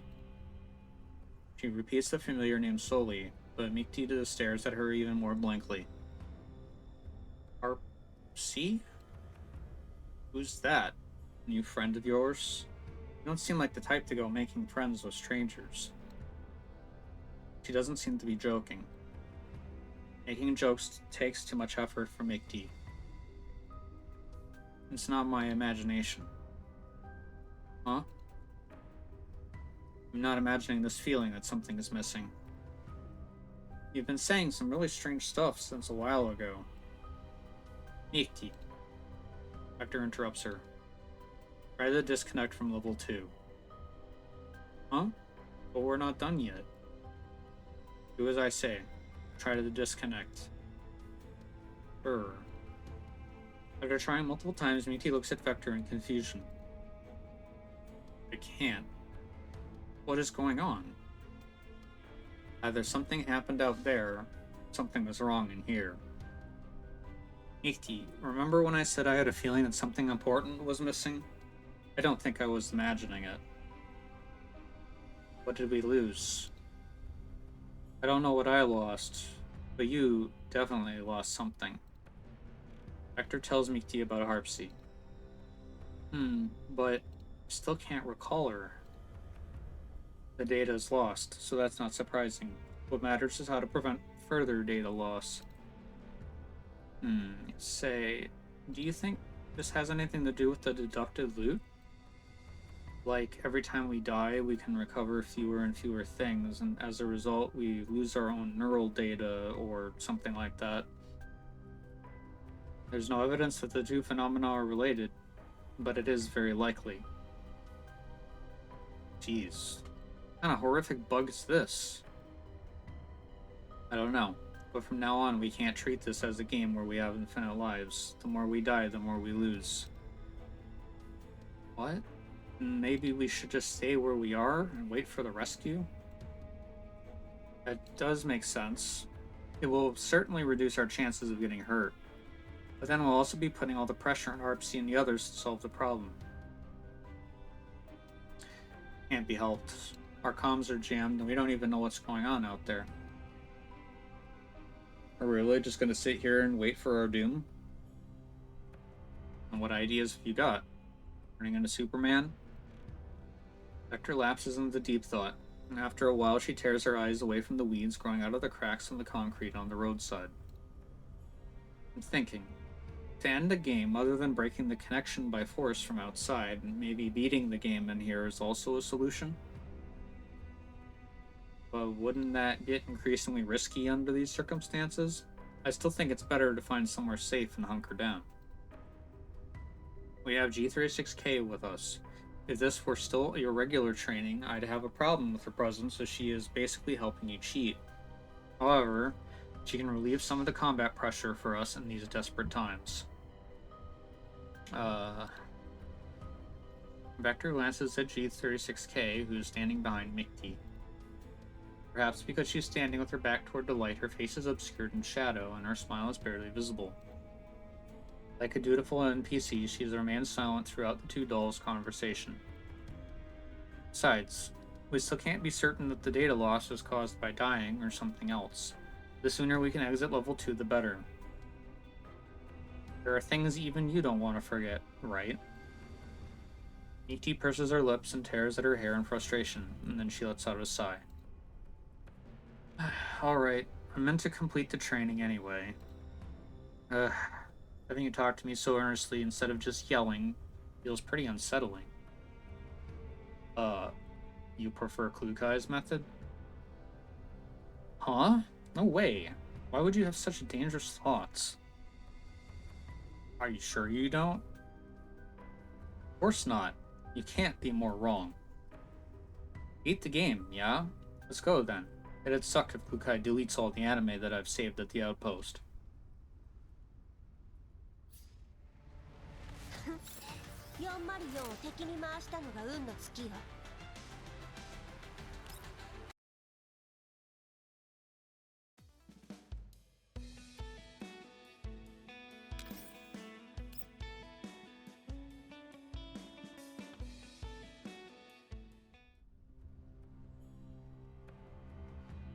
The satellite city streets in their memory were at least somewhat orderly. But here, large chunks of broken crystal pipes are scattered everywhere. Uprooted sidewalk slabs reveal barren yellow sand beneath, and as they walk along, the view looks no different from the yellow zones. We'll reach the research institute once we cross this district. Wow, it looks as if Ultraman and some monster had a brawl here. We're quite close to ground zero of the arterial crystal pipe explosion, and the high concentration of collapse radiation attracted many invaders and Elids, so this place practically got razed to the ground. In other words, there could be a lot of enemies lurking about. We can't afford to be careless. That's true. We can deal with anything unexpected better if we proceed in an inverted triangle formation. I can take the rear. No. You lead the way in front. Mikti and I will cover the rear and flanks. Understood. G36K nods demurely and walks ahead with her weapon held at the ready. You seem wary of her? An NPC that can accurately analyze the current situation and choose between remaining silent and talking freely with the players, and can also make tactical suggestions. She's basically a fully sentient doll. Are the support characters in this games you play so advanced? It could be. I don't really remember.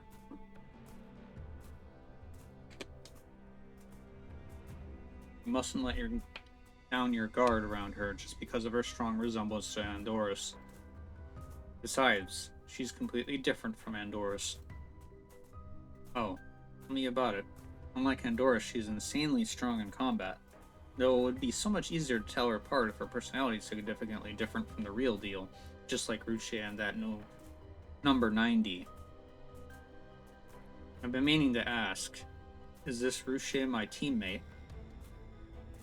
Mikti's eyes, which can barely keep open most of the time, widen in shock. Ruche, you don't remember? Not only is she your teammate, she's also your best friend. Best friend. Corkscrew twin tails, always twittering by your side, and what else? I don't really know the story between you two. Vector racks her neural cloud, but she can't find any traces of the name. In her incomplete neural log, someone runs over with a recruitment brief full of red crosses. The same person calls out to her through the thick glass while she is soaked in corrosive liquid. The person's face is literally blank. Vector freezes in bewilderment. I only found some broken memory fragments. E.T. glances uneasily at the camera that has been following them in silence and awkwardly tries to comfort Vector. It's gonna be fine. Once we get out of here, we can reload our neural backups. A building ahead of them collapses all of a sudden, emitting a deafening noise. A long-haired girl emerges from the swirling dust. She stumbles in this direction, followed by invaders that are chasing her relentlessly. Help! Multiple enemy targets spotted ahead at 1 o'clock. Exact number unknown. They are moving towards us at high speed. Engage in 8 seconds. Hold on, that's... Worry about that later. Prepare for battle. Yes, prepare for auto battle.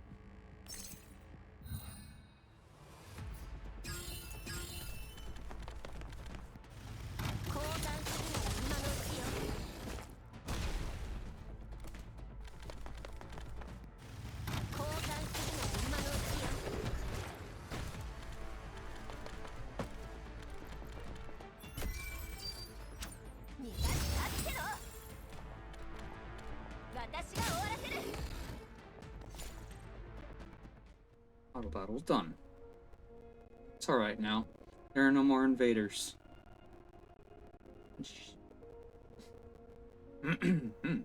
G36K gives the cowering girl a gentle squeeze on the shoulder. The girl, obviously very shaken, is still trembling all over. Above her head is a name tag that reads 416. Oh boy. Hector, I'm not reading this wrong, am I? Her name is indeed 416, not you're dreaming or you've gone blind, right? You're reading it right. I'm not voicing that. Crying sounds. You can read. 416 cranes her neck and starts bawling. Fat tears roll down from her eyes. Her usually cold and haughty face now looks almost pitiful. I know it's not the real deal, but it sure is impactful. I didn't expect we'd run into another new NPC so close to the research institute. The two dolls walk up to 416, who suddenly jumps to her feet and grabs Mikti. Whoa! I almost forgot. My sister. Please save my sister. I beg you. What? Sister? Ow, ow. My arm is gonna fall off. Over here. Follow me. 416 lets go of Mikti and runs back in the direction she's come from. Sheesh. Personality's different, alright, but she's still got the same monstrous strength. Hurry. We're going after her. It is surprising that there are still such well-preserved houses in this city. There's even a sofa. Nikti, immediately drawn to the sofa near the entrance like a nail to a magnet, collapses into it. G36K follows them into the house and stands quietly in the corner. So soft, so comfy. It doesn't quite compare to my beanbag sofa, but it gives the couch in the lounge a run for its money. Come, Vector, savor this hard-earned moment of tender coziness. No, thanks. Get up. We have stuff to do. You mean the cutscene? You handle it. I'm very sleepy. Let me... snore. She can go to sleep even on level 2. Vector shakes her head in mild disbelief and walks up to 416, who's now by a bed in the room. She has to admit that the calm and quiet atmosphere here is quite relaxing. She decides not to bother waking Mekti.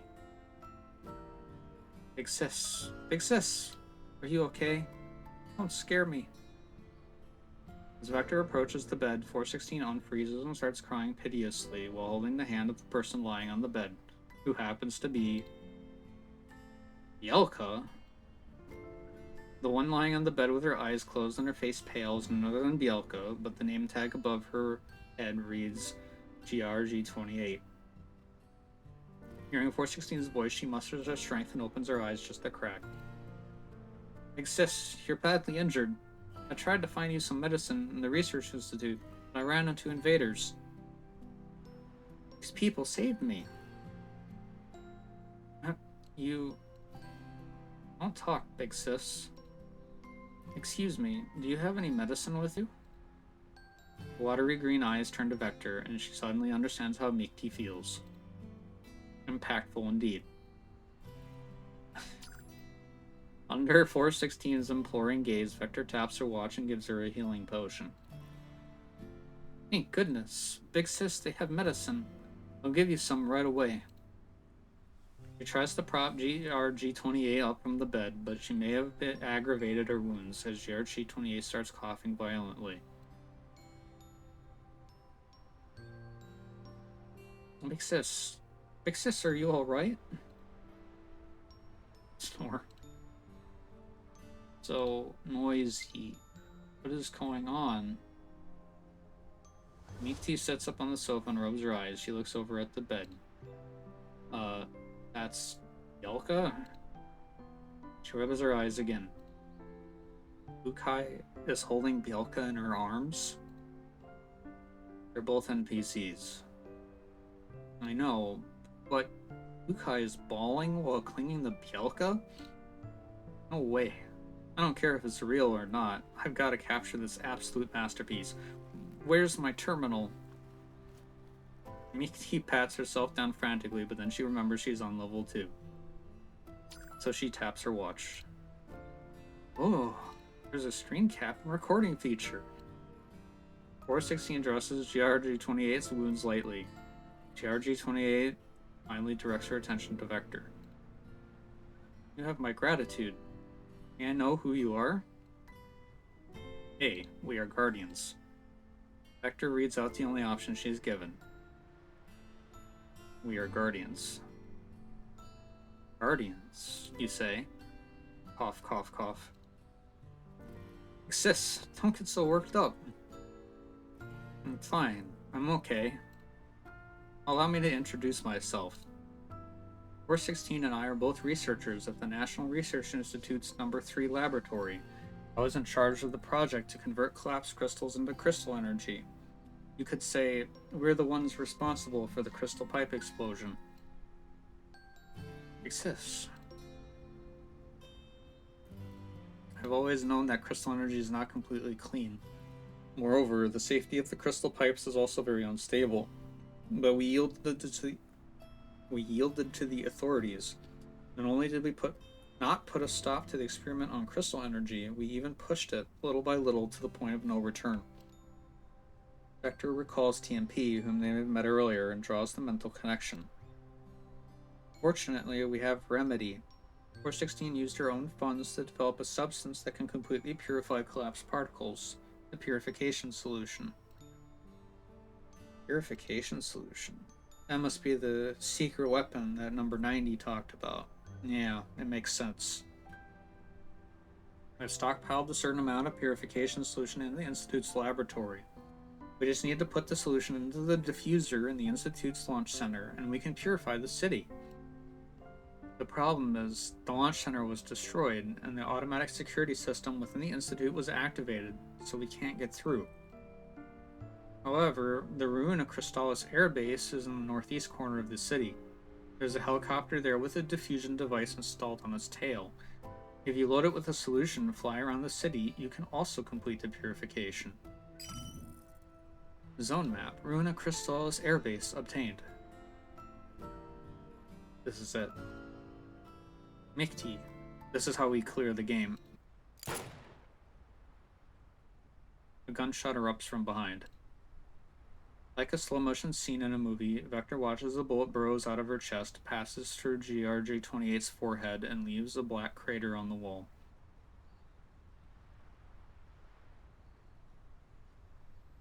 The shot NPC seems utterly unfazed. She continues to prattle off the pre-written script with great emotion, despite the bullet hole on her head and the continuous gunfire. But Vector can no longer hear what she's saying. She turns around with great difficulty, only to see a smiling G36K with her gun raised, and Mikti, who has flattened herself on the sofa in terror. Mikti, run.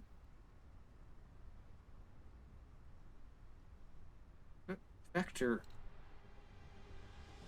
Orbs of faint light appear where Vector has fallen. Mikti knows that they are Vector's dropped items. What is the outside world like? Show me more. D36K stretches out her hand, and the lights fly into her palm like birds returning to their nest. The figure immersed in light begins to transform little by little. Andoris's illuminated face is as calm and serene as ever, but the color for the hair by her ears starts fading. Her body also droops like melted wax, and then it almost looks as if a pair of invisible hands are gently lifting her up and resculpting her. After the light has faded, she appears before Mikti like a patchwork portrait, with all the colors and characteristics of the different 404 members. Not enough. Not enough at all. D36K. No. Who exactly are you? I don't like this name. It sounds like a tool. I want my own name. A new name to mark a new life, isn't that right? Who the hell are you? That's right. Your name is Mikti. Mikti. It means dream.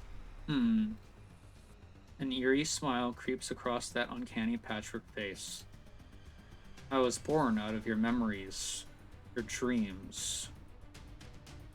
You could call me Koshmar? Kosh? Is it Kosh or Kosh? I don't know. I'll go with Koshmar.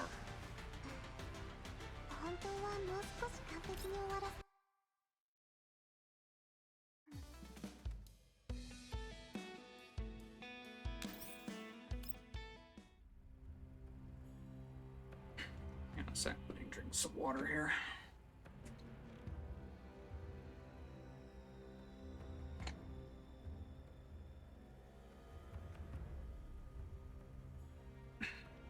Remotely controlling the terminal in the training room, Deer checks the code of the module and plug-in row by row. RC also nervously keeps her eyes glued to the terminal screen, not daring to relax at all. Meanwhile, Ruche and Welrod are keeping a close eye on the situation on level 2 at the surveillance monitor. What should we do? Vivi doesn't remember me anymore. The data loss is only temporary. Once she's out of there and re-downloads her neural backup, she'll be the same old Vector. I know, but it still hurts that Vivi is treating me like a total stranger. Tears are a sign of your incompetence. If you keep crying, you will only put more pressure on Harpsy and Deer. I'm sorry. At last, movement can be heard from the terminal nearby. There's no virus at all. How can that be?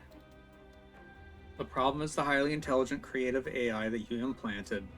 His deep learning ability allows it to continuously read and doll's neural data and continuously improve its own framework autonomously. It has now concluded its first cycle of self-completion. Compare its current base code with what was originally written. Isn't it much more complex? Does seem to be the case.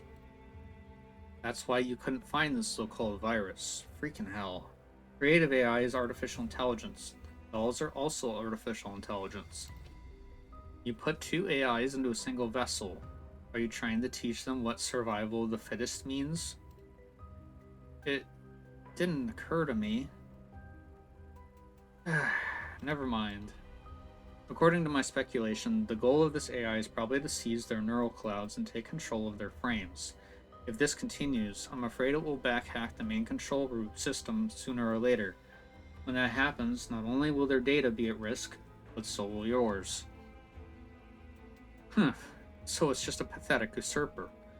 Now that we know what we're dealing with, we just have to launch an EW attack to wrestle the control back from her, and Bob's your uncle. It's not that simple. Its AI is already merged with Mikti and Vector's neural clouds to a certain extent by seizing their neural data. Even if we manage to wrestle the control back from her, remnants of the AI's data will still stick around in their neural clouds. If we don't do a thorough job of getting rid of the AI, they'll basically be walking time bombs. Is there no other way? The air ponders in silence for a long while on the screen. There is a way, but it's incredibly risky. I can't make the decision alone. The door slides open with a whoosh, followed by a set of angry footsteps. I follow Klukai into the room, eyeing the floorboards that she's just stomped over with concern. Klukai, Commander, what are you... We were gone for just a few hours, and you've already created a gigantic mess for us to come back to. Her eyes sweep fiercely over everyone present before finally setting on Dier on the screen. Solution. Stop wasting time. Alright. Here's the solution. Meanwhile, on level 2. If I respawn at this save point, a dozen invaders are outside, staring hungrily at Vector in the phone booth. She checks her inventory and sighs at all the empty slots and her pitiful amount of ammo. I'll get swarmed the moment I step outside. I won't be able to save even myself, let alone Mikti. On my own, I really am utterly useless. Intense gunfire interrupts Vector's moping. She watches as the invaders outside are shot in the head one by one. The area around the phone booth is cleared in no time. Evie, are you alright? Sorry it took us so long to get here. A girl with corkscrew tintails throws herself at the door of the phone booth, scaring Vector by squishing her face right up against the glass. We arrived right on time. Good thing you haven't lost the ability to make sound judgment. I'm glad you didn't just rush out to take on these invaders and let them give you a thorough beatdown. It's safe now. Come on out. The frown Vector opens the door and exits the phone booth. She dodges Rushi's flying tackle and makes her way over to Harpsy. Harpsy wrings her hands nervously. Vector, are you okay? You seem to be the real Harpsy. How did you get in here? Ignoring me, huh? This looks like our almighty team leader's lost her memory of more than one teammate. You're right. I can't bring up any data regarding the two of you in my neural cloud. Evie, you don't remember Wellrod either? Never mind. We're here precisely to resolve this problem. Wellrod looks at Harpsy, who's standing next to Vector. With a nod, Harpsy tells Vector everything in a soft murmur. So, Dier's recommendation is to defeat that AI, take what she drops, and recover the data I've lost. At the same time, I must clear the game to put an end to this endless cycle of dying and respawning, correct? That's it. Dier has already obtained certain permissions and will help us by using cheat codes. The limit on the stamina bar has been removed. This is way too risky. It wouldn't be such a big deal if it were just me and Mikti, but now you're putting yourselves in danger too. Evie, how could you say that? What do you mean? It wouldn't be such a big deal if it was just you and Mikti? You're a very important companion and the leader of us, Team B. That's right, us. Without you, it wouldn't be us anymore. Vector looks at Ruche and finds herself speechless. I really don't have any memory of what you're saying. That's okay. I'll help you recover it. I can't recall anything at the moment, but I have a feeling. You must be someone whom I know very well. Ruche freezes for a moment, but then she beams. Yep. Alright, enough catching up. And don't be so pessimistic. Now that the high and mighty team leader is here, we may actually stand a chance. High and mighty team leader? You don't mean... Elsewhere, Mikti, who's been frantically avoiding Koshmar's pursuit, is cowering inside a concrete drainage pipe. Can't find me. You can't find me. You can't find... All of a sudden, a shadowy figure leans into the pipe. Eat! Mikti is so terrified her neural cloud is on the verge of shutting down, but when she makes out who it is, she lets out a sigh of relief. Oh, it's you, fake Klukai. This fake Klukai is looking at her with wide, pitiful eyes. Unimpressed, Mikti shrinks back and waves her hand at her as if she were shooing away a puppy, except that's not fake Klukai. Go away, you out-of-character weirdo. You're gonna make me get caught by that Frankenstein. Ugh. Only Tyrant Klukai were here. She would kill the Frankenstein, easy peasy. Hey, why are you pulling me? I'm not going out there. Follow me. I know a safer place. Huh? A monstrously strong hand grabs Mikti and pulls her out of the pipe. Mikti's getting a bit disoriented. Am I still in a cutscene? Maybe Koshmar is just the boss, and the NPC is now taking me to some safe house so that I can regenerate or something? It's much safer here. Before she can react, her view is suddenly turned upside down, and she feels herself being thrown headfirst into a cramped space. Ow! That hurts! What? What do you think? Don't you feel right at home in this trash can? Hey, Kukai lifts her chin. The face that looked so pitiful just a second ago is now full of disdain. Hold on. That tone. Since the out-of-character NPC is now also getting out of character, she's actually resembling the original character more? This is getting a bit confusing. Mikti! It's the real deal! Yeah. Kukai. Stay away from me. You're filthy. With a look of disgust, Kukai shoves a hand into Mikti's face to stop her incoming embrace. Level 2 is all simulated anyway. The filth isn't real. You're sullying my visual module. Such familiar and comforting mockery. Whatever you say. Now that I think about it, why are you here? What about the commission? The client canceled the mission on short notice, so I came back. What else was I supposed to do? Visit the Yellow Zone with the commander and enjoy the collapse storm? I just didn't expect to receive such a huge surprise while on my way back. Kukai sneers coldly. Mikti gulps despite having no saliva. Let me explain. I just wanted to explore a new way of training. I will give you plenty of time to explain, but not now. Her tone implies that this is far from over. We take care of that distasteful Frankenstein first. I won't let that chimera of an AI make you already dumb neural cloud even dumber and give you an excuse for your future dumb shenanigans.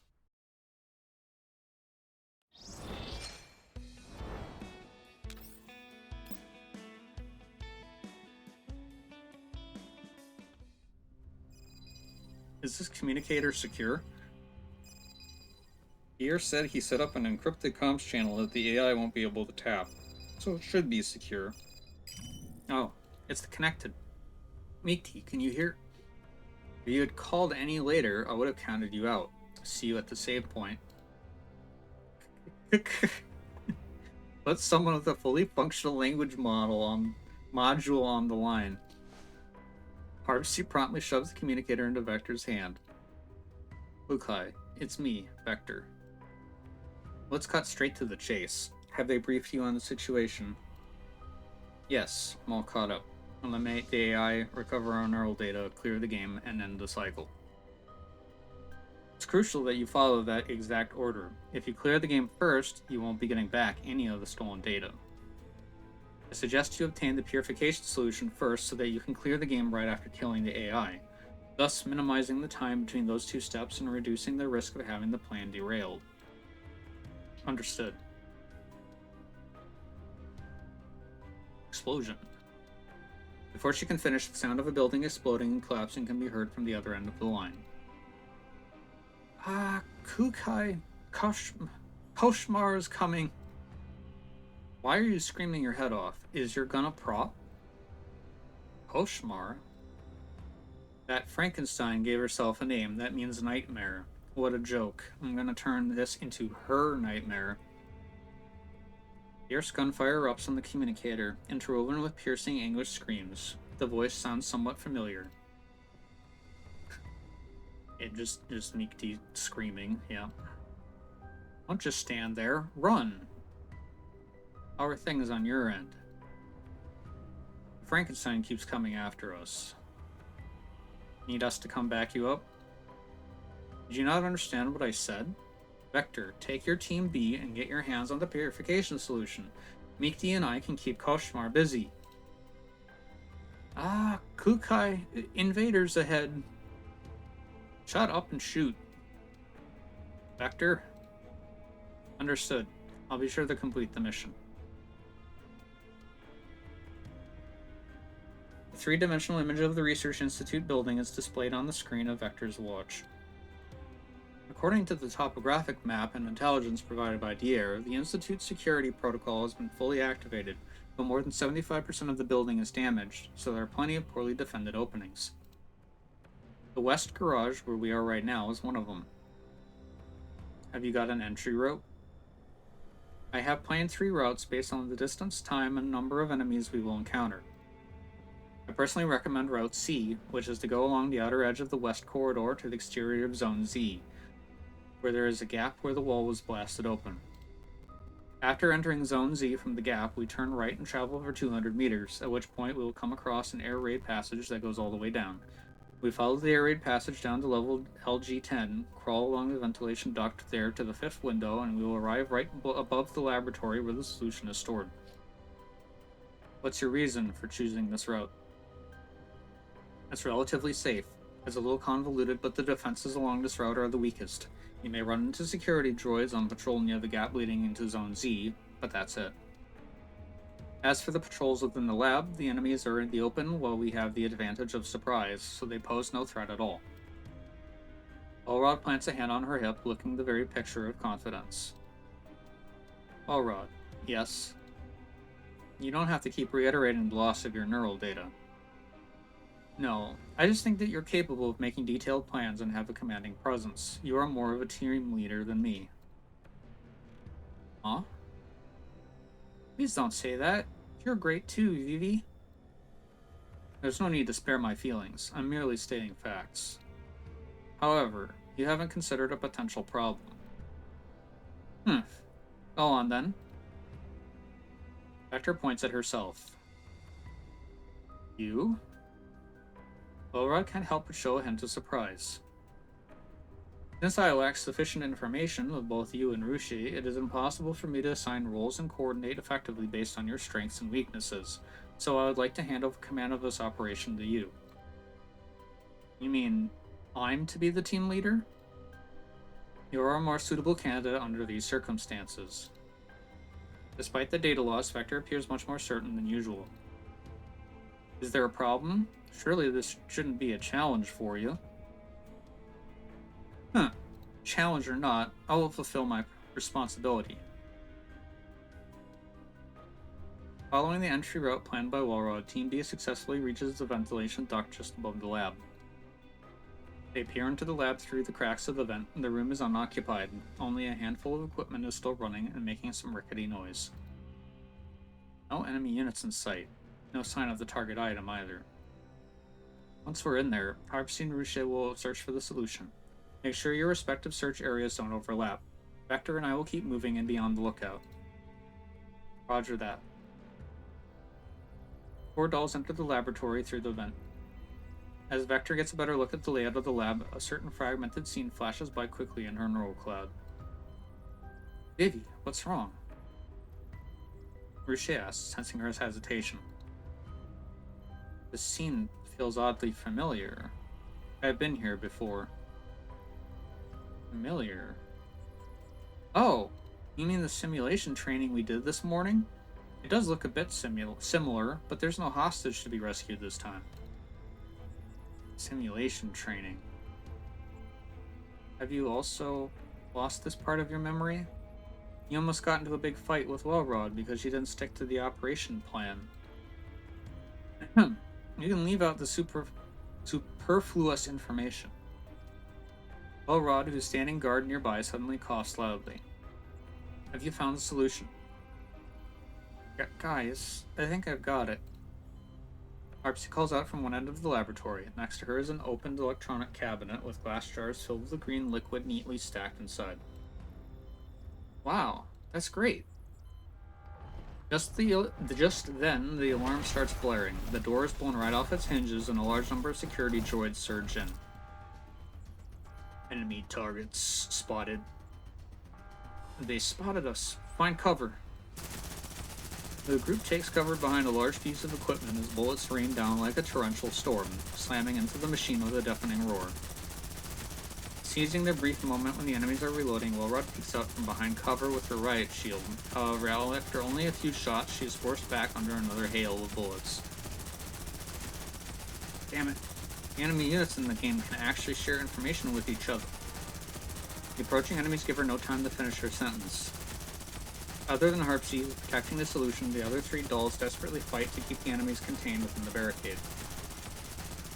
There's no end to these droids. What if I draw their fire and you guys make a run for it through the vent? No, that would be certain death for you. And quite frankly, you alone won't be able to stall them long enough for all of us to make it safely through the vent. And think of another way. We can't do this all day. Our only choice is the clear path of grenades and charge through the main entrance. The weight in Walrod's hand is suddenly gone. When she looks up, Vector's already grabbed her riot shield and charged out of cover. What are you doing, Vector? The enemies instantly shift their aim and unleash a relentless barrage toward Vector. Make for the vent. Appreciate Harpsy, get the solution safely out of here. If you don't see us after more than 10 minutes, get to the air base on your own. Walrod grabs a discarded metal plate from the ground and holds it up in front of her. But what about you? It's just the game. Dying once is no big deal. Then she sprints toward Vector without a second thought. Why did you act without permission? I'm the team leader here. Boop. A thunderous explosion drowns out all other sounds. Several culture tanks in the laboratory shatter an impact, sending torrents of incubation fluid surging out and knocking over every security droid. Wellrod loses her footing and nearly falls, but Vector, who has anticipated this, catches her firmly. Go. In the corner of her eye, Wellrod spots Truche and Harpsy already crawling into the ventilation duct. Without hesitation, Vector grabs Wellrod's hand and pulls her toward the exit of the lab. So you actually had a plan. Sorry, I know it's risky, but it was an opportunity that I had to seize. No, I should be the one to apologize. Huh? You'll understand what I mean when you have your neural data back. More sporadic gunshots can be heard from behind them. Looks like your culture fluid cannons can get rid of all the vermin.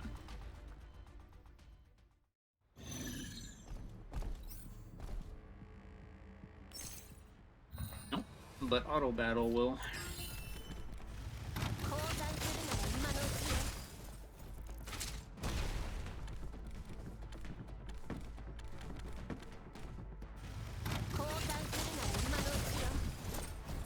More like Klukai specifically, will. With her busted OP ultimate.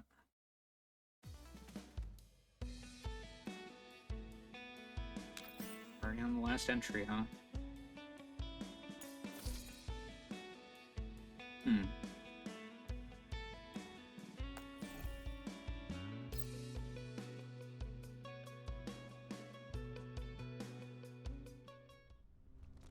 Having successfully acquired the purification solution and withdrawn from the research institute, Team B is now moving toward the northeastern corner of Ruina Crystallis under the cover of night as quickly as they can.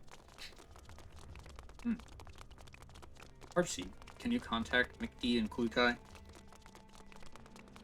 The comms channel is still online, but nobody is answering. Keep the line open. Alright, okay. Harpsy sends another comms request. Unlike before, when her requests were met with nothing but a long, tedious dial tone, the call is answered almost instantly. But this is Harpsy. We've secured the purification solution and are heading toward the Ruina Crystallis Air Base. Purification solution? Since the signal is unstable, the speaker's face isn't shown on screen. The voice belongs to neither Klukai nor Mickey. I see. I see. Huh? Wait for me. I'll be right there. Call is terminated. Harpsy looks over at Vector in alarm. That was neither Klukai nor Mickey. It could only be Ushmar. Then Mikti and Klukai must be in big trouble. It's pretty obvious from the call that Koshmar is on her way to us to do us in. Even Klukai couldn't beat her, so what chances do we... Calm down. Worst case, she defeated Klukai and Mikti. But as long as we haven't cleared the game, the respawn cycle won't end. Once they respawn, they'll come to back us up, so don't worry too much about them. There were just the two of them, so they couldn't even utilize basic team formation. Their defeat was hardly unexpected. Now that we're all here, as long as we stay on our toes, defeating Koshmar isn't entirely impossible. That's right. Besides, that's just the worst case scenario. What if things went down better than what we're assuming? Has the amnesia actually cured your paranoia? Say, maybe you should just stay like this? Vector shakes her head. Whether it does me any good or not, I need to recover all my memories of you. I don't want to misplace any of it. I was just joking. Take it so seriously. Why is there such an enviable sense of rapport between the two of you now? What happened between you two? Nothing. Put a lid on your pointless curiosity. Look, Vivi, is that the helicopter that GRG-28 mentioned? A battered military helicopter sits on the small tarmac. A rectangular device is hanging from its tail. Should be it. Inspect the engine first. Make sure it is fit to fly. Okay. Lucia climbs into the cockpit to inspect it. After a quick check, she hops back down. The engine is in good condition, and there's plenty of fuel. The helicopter even has an autopilot function. It might not be the case for long. Though the two managed to dodge the attack in time, the helicopter's now riddled with bullet holes in an instant. Oh my. Did I miss? The girl hovering midair lowers the gun in her hands, but the 7 guns floating around her remain trained on Vector and Ruche. How could she control so many guns all at once? Hang on, is she wielding my PP-90? Next time, I'll take better aim, okay? Give me all of your data, please. That way, I will be complete. Her voice is undoubtedly that of a young girl, yet it is light and airy, with an upward lilt tinged with mockery. Vector stares at her for a while, and then she lets out a chuckle. Why are you laughing? No wonder Klukai called you Frankenstein. Frankenstein? Your parents' weapons, everything about you stems from Mikti's and my neural data on the 8 of us. Vector shows no fear of her weapons. She paces before Koshmar with deliberate ease. Still hovering midair, Koshmar follows Vector's movement and turns her body slowly. Even if you read all of our neural data and sees our frames, you'll never be perceived as a complete doll or a new Koshmar. You are just an amalgamation of patchwork parts. You don't even actually exist, let alone have the ability to be complete. I don't exist? I will never be complete? That's right, you don't exist, Well-Rod. All of a sudden, Vector ducks down, and the sharp... it was more like she shouted Well-Rod's name. Ducks down, and the sharp crack of gunfire erupts from behind Koshmar. Bullets tear through her limbs and abdomen. Caught off guard, Koshmar immediately flies up to dodge the attack from behind. When she turns and spots Well-Rod and Harpsy firing at her from behind the helicopter, her face instantly contorts in fury. You ambushed me. Just reciprocating the courtesy you showed to our friends. I want to have my own frame, like the rest of you. I want to experience the outside world. I can have my own data. All this data. It's all me. Koshmar lets out an anguished shriek. The floating guns around her start spinning and firing wildly in all directions. Spread out. Amidst the chaos, a stray bullet strikes the purification solution that had been strapped to Harpsy's arm, sending the glass container tumbling. The fluorescent green liquid instantly catches Koshmar's attention. The purification solution. She halts her reckless barrage and aims her gun at the container. Oh no! Vector lunges to shield the container, but Kochmar has already pulled the trigger and the bullet shoots straight toward Vector's head. Didi, look out! A loud noise is followed by a dreadful silence. Vector opens her eyes. The glass container in her arms is intact, and she isn't met with the dreaded "You died" text. And that gunshot. Holy shit. What kind of ultimate kill stealer are you? You even managed to hit an airborne bullet. Starting from tomorrow, you're adding 200 shots to your dynamic target practice. I was complimenting you. Ow! Hearing the familiar voices coming from behind, Vector turns and sees Klukai landing gracefully after vaulting over the railing, alongside a stumbling Mickey. Hey, are you alright? Yeah, I'm fine. Vector grips the container tightly, her fingers still trembling. You're okay, then get up right now. The fight isn't over yet.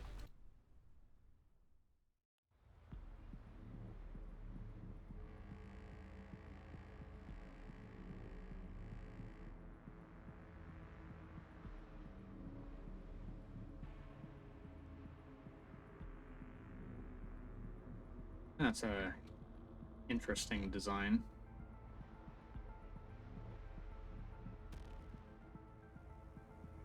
My guns are called imaginary friends. Curious. Well,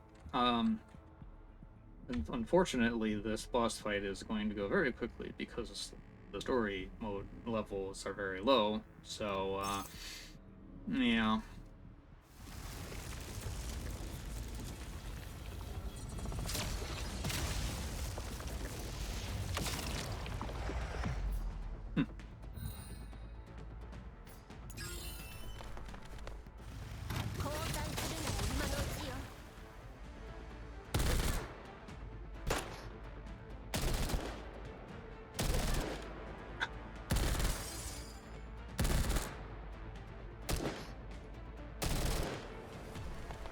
Kukai barely feels any of that.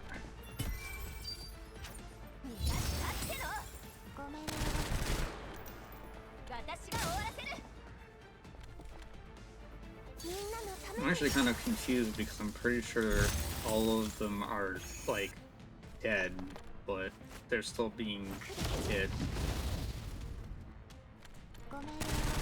I'm guessing there's, like, some kind of a scripted thing that's supposed to happen with them.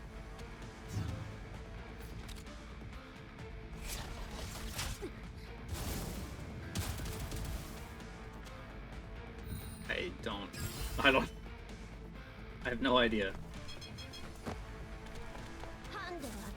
I guess until the boss completely dies.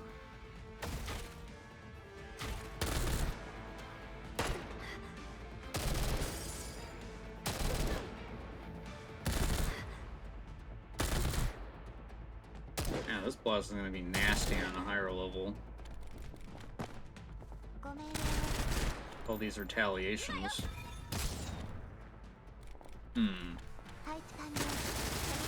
Okay, somebody is attacking the boss.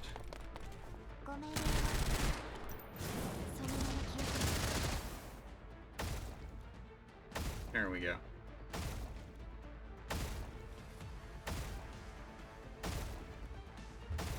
For a moment I was concerned that auto battle was going to derp out and just constantly keep attacking the guns.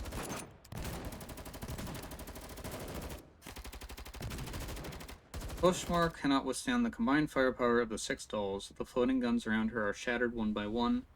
At last, she can hold out no longer. She plummets from midair, hitting the ground with a brutal thud, and then becomes motionless. Lukai steps forward, firing a couple rounds into her body just to be sure. After confirming no further movement, she signals the others, and one by one they emerge from cover. Is it over? But the helicopter got shot into Swiss cheese, so what do we do now? Elrod, Ruche, go check the status of the helicopter. If it's not usable, check the other aircraft. No way this helicopter is the only functional aircraft on the entire airbase. There's actually a distinct possibility. Ow! Why did you bonk me on the head? Shut up already. Go with Vector and recover your neural data. Koshmar will be back after she respawns. Haven't we destroyed all the nearby save points while we were on our way here? She won't get here that soon. You think you can escape your punishment in reality, you're being delusional. Any more procrastination will only double the punishment. Mikti pouts and shuffles closer to Koshmar. Strange. Can I recover? Whoa! Koshmar, who has been lying motionless on the ground, suddenly lifts her head. Mikti yelps and jumps back in fright. But Koshmar ignores Mikti entirely. Instead, she turns and bolts toward Vector, who's holding the purification solution. Her movements swift and her intent crystal clear. Ruche and Wellrod, who have been inspecting the helicopter nearby, are drawn to the commotion by Mikti's startled cry. Kukai and Vector are the first to react. Without hesitation, they draw their guns and open fire on Koshmar. A fresh burst of bullets completely severs Koshmar's already dangling left arm, but she doesn't even flinch. With her still functional right hand, she brushes against a shadowy, decorative mark on the side of her right thigh. Electronic currents crackle around her, and then with a flash of white light that illuminates the darkness, the shadow solidifies into a drawn blade. Without slowing, she lunges at Vector with the weapon. Not fair. Not fair. It's not fair. If I'm stuck here, you're not leaving either. Crap. There's no time to dodge. The raised blade gleams coldly under the moonlight. Bang. A small figure suddenly barrels into Koshmar from the side, knocking her away from Vector. Vector immediately ceases firing, but not before a stray bullet strikes the body of Koshmar's assailant. Phew. Koshmar instinctively clamps down on the doll who has crashed into her, and in the struggle her blade veers slightly before plunging downward with full force. Oof. Mikti. Damn it. This is supposed to be a game, so why does it hurt like a bitch? Mikti collapses like a marionette with his strings cut, her form dissolving into scattered fragments of light. Gosh darn it. The nearest save point is so far away. Guess I'm not coming back. Vector, I'll be waiting for you in the future. The light completely fades away. Don't just stand there. Attack! Shoot her to bits! Kukai's sharp command and another hail of bullets rain down on Koshmar. Bullets tear through and riddle her body. As Kukai gives the final order, Koshmar's body gradually breaks apart into smaller and smaller fragments.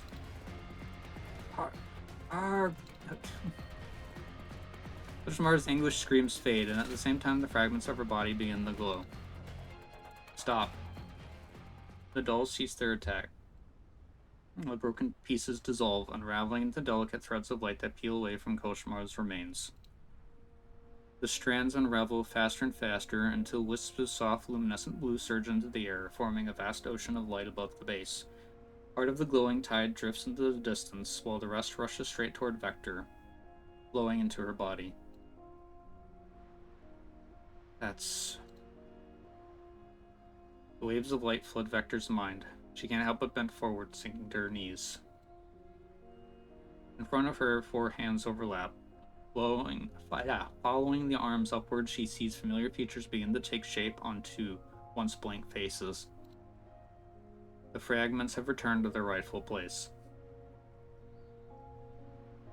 My neural data. Vector looks up toward the sky, and there's no more traces of Koshmar. The members of Team B rush up to her. Baby, how do you feel? At work? Have you regained your memory? It's okay. We've still got our neural backups. Vector breathes in deeply and takes Ruche's and Wellrod's hands. Got everything back. I'm just a bit disoriented. Thank goodness. Ruche embraces Vector tightly. Wellrod and Harpsy also look visibly relieved. Does anyone remember there's a second phase in our operation? If you want to fight Frankenstein again, by all means, keep the group bonding session going. Oh, right. We have more important things to do. Ruche hastily lets go of Vector. Vivi, I still checked with Wellrod. Even though the helicopter got shot full of holes, it's still functional. Even the autopilot still works. The world of video games sure is miraculous. However miraculous it is, I've had enough of it. Vector holds out the glass container that she had been protecting in her arms. In that case, see you in a bit. No residual anomalous data on the neural module. No data conflicts or losses detected. All modules are operating normally. Right. Okay, Harpsy, you can go ahead and destroy that plugin. Make sure you leave no backup, alright? Sure. Now that the crisis has been averted, can I log off? I've got other stuff to attend to. Go then. Deer's image disappears from the terminal screen. I glance at Mekti and Vector, who have just climbed out of their repair pods, and then I pat Klukai on the shoulder. Don't get too worked up. Just take it easy, yeah? I'll keep it under control. Klukai clears her throat and fixes her gaze firmly on the two dolls. You may now explain yourselves. I'm listening. Well, it's as you saw. And what exactly did I see? Don't be nervous. Talk me through it slowly. We have all the time in the world. Or would you like a drink to soothe your vocal module? Should I fetch Shandoris? Just don't be like that. If you want to snap or shout at me, just do it. Otherwise, I'll feel like I was still in the virtual world. Besides, you know I can't drink coffee. Are you telling me what to do? No, not at all. I wouldn't dare. I just think I prefer the OG version of Klukai. If memory serves, that would be the one you called Tyrant Klukai. A chuckle slips out, earning me a mildly disapproving glance from Klukai. I was wrong, Klukai. I shouldn't have asked Harpsy to create that plugin without permission. What else? And I shouldn't mix training and games. Klukai, please don't be like this. Klukai tilts her chin up and shoots Mekti one more sharp, murderous glare before turning to the trembling Harpsy. Just as she is about to speak, Vector interrupts her. If I had run a tighter ship, this wouldn't have happened. As the leader of Team B, I bear full responsibility for this incident, and I will submit a complete review and self-reflection before dawn. Are you planning to take the blame for Harpsy? No, but at the end of the day, this all happened because I failed to discipline my team members properly. This is a Team B's management issue. Let me handle it. Klukai gazes at Vector and then glances at the members of Team B hanging their heads behind her. Remember to include your proposed solution to the problem in your review. Understood. Mekti, you're coming to the shooting range with me. Shooting range? At this hour? It's so late. I know it's my punishment, but can't we leave it till tomorrow? Klukai reaches into her pocket and pulls out a small switch. It is compact, with a round button resting right under her fingertip. Mekti immediately flails her hands in panic. I'm coming, alright? And I'll be going with Mekti. Commander, would you like to join us? I understand the meaningful look that Klukai is giving me. She wants Vector to handle Team B's internal affairs on her own. Vector might find it awkward if we stay. At the same time, my instincts tell me that this is the moment for Vector to reach a consensus with her team. But, can she really do it? I look at her, both worried and hopeful. At that moment, the still inexperienced team leader meets my gaze and gives me a firm nod. Sure, I'll come too. What? Even the commander will be supervising me? We'll see if you dare slack off again with 2 pairs of eyes watching you. Now let's go. Klukai takes the lead, pulling Mekti out the door. As I walk past Vector, I give her a reassuring pat on the shoulder. She looks up at me with silent understanding. The footsteps in the hallway gradually fade into the distance, and the remaining members of Team B let out a collective sigh of relief. I was so scared. I didn't say or speak at all. I'm not surprised, you scaredy cat. Huh. Think you were any better. You were also staring at your toes and avoiding Klukai's eyes yourself. I was resting my eyes. I seriously wonder how the members of Team A hang out with Klukai on a daily basis. Thank goodness our Vivi is so much more approachable. Thank you, Vector. For stepping in when Klukai was about to dress me down. I wouldn't know what to say at all. No, I wasn't trying to defend you. Hmm? Even though I sensed that something wasn't right, I didn't insist on putting a stop to it, and your disregard for rules and protocols is all because I did not set a good example. I must take full responsibility for everything that happened. We didn't disregard. Seeing that Wilrod still intends to argue the point, Vector cuts her off firmly. Disregard is exactly what it is. Vector's gaze does not waver this time. She looks Wilrod straight in the eye without any of her usual moroseness. Wilrod, this is no small matter. Strictly following protocols and abiding by the rules are the foundation of a team's ability to function effectively. But procedures and rules shouldn't be stagnant. Even if they need to be adjusted, the changes must be thoroughly tested. Otherwise, they'll end up like a chandelier crashing down in the middle of battle, hindering the team or worse, hurting someone. Do you understand, Wilrod? An awkward silence fills the training room again, and Vector lets out a soft sigh. Then again, maybe using what happened on the battlefield as an analogy isn't very appropriate. In combat, you don't always have time to react or test a strategy. Sometimes spontaneous actions can turn the tide of battle more effectively than rigidly sticking to a plan. Now that I've been in your position, I realize that when the moment comes, I should rely on my own judgment as well. I shouldn't have been so quick to attribute your actions to a blind desire to score highly, nor should I have rushed to justify my own idea as the best solution. I'm sorry, Wilrod. That was my mistake. The air grows still for a few seconds as she looks into Vector's apologetic eyes. Wilrod slowly speaks. Back at the lab, when you suddenly rushed forward and shattered the culture tanks, it really caught me off guard. Did you ever stop to think whether your riot shield could withstand the impact? Did you know what was in those tanks? What if you had been knocked over by the liquid too? These questions hit me all at once, and I just got really, really mad. And then I thought, maybe this is exactly how you felt when you saw me shoot down the chandelier. Then when we were discussing the simulation training afterwards, I also didn't take your reasoning and standpoint into consideration. All I cared about was defending my own judgment. As Wilrod continues, her face gradually turns red and her voice grows a little abashed. So, you don't have to take all the blame so eagerly. I'm not. Alright, let me summarize things.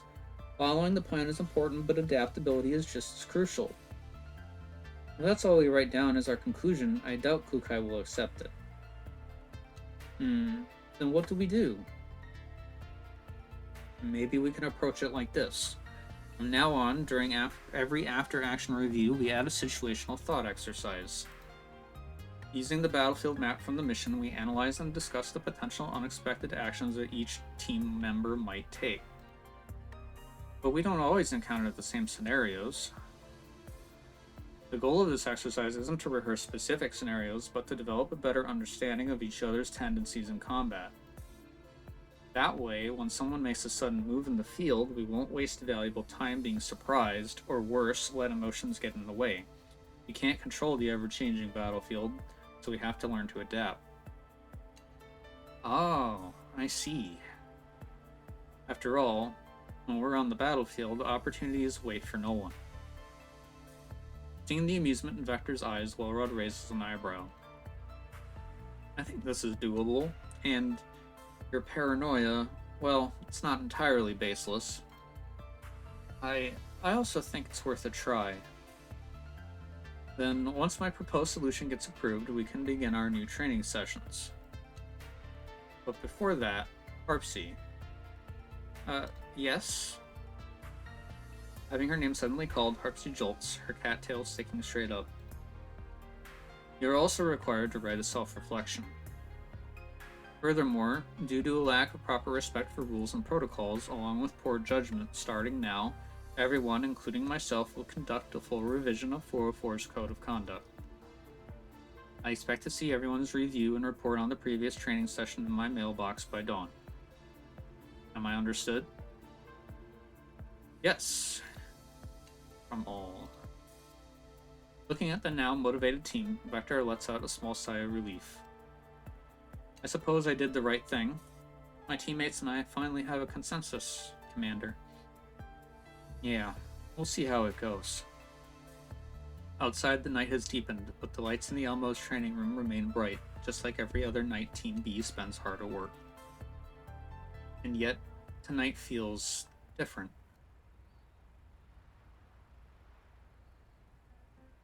With the mission cut short, Bielka returns to her room after signing off, and she flops onto the bed with a disappointed sigh. Staring at the photo of Klukai stuck to the ceiling, she puffs out her cheeks in frustration. What's up with that client? I was supposed to have at least 72 hours of uninterrupted time with Big Sis Klukai, and now that we're back at base, she's run off to hang out with Mikti again. Bielka throws a few half-hearted punches at her training sandbag, with a picture of Mikti as tape. Mikti, the biggest obstacle in my bond with Big Sis. Beep, beep, beep. There's a notification on her terminal. Huh? Who's sending me a message? At this hour? Oh, this is... In the photos and video clip on our screen, two figures can be seen oh no, leaning closely against each other. Not just anyone, it's her and Klukai. Ah, haha. I have no idea what this is, but Big Sis Klukai looks so cute making this face. Bielka presses the replay button again and again, watching the clip over and over, completely absorbed. It takes her a while to even remember to check the sender's name. The sender is Mikti? What does she mean by this? She hesitates briefly in confusion, but the moment her eyes land on the video again, she can't help but giggle. Who cares? Just for today, you can be the witness of the love and friendship between Big Sis Klukai and me, Mikti.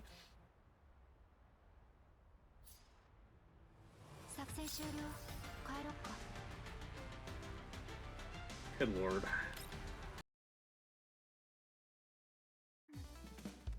I thought I'd see the day of Klukai being like that.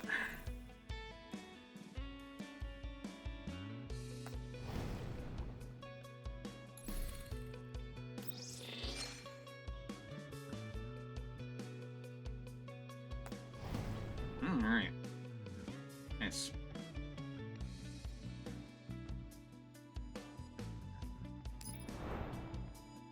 Well, I guess I get to do the supply missions.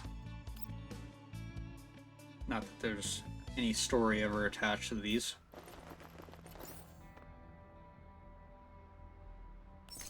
Anyways, well that was a like, I guess more lighthearted event compared to Aphelian's story. But as everybody that knows anything about Girls Frontline knows, it always gotta prepare yourself for the darkness. I am personally not extremely familiar with Girls Frontline 1's story or any of the story from NeuroCloud. But I've definitely heard some things, and I need to get around to learning more about the first game's story. Because there's definitely some fucked up shit that goes on in that.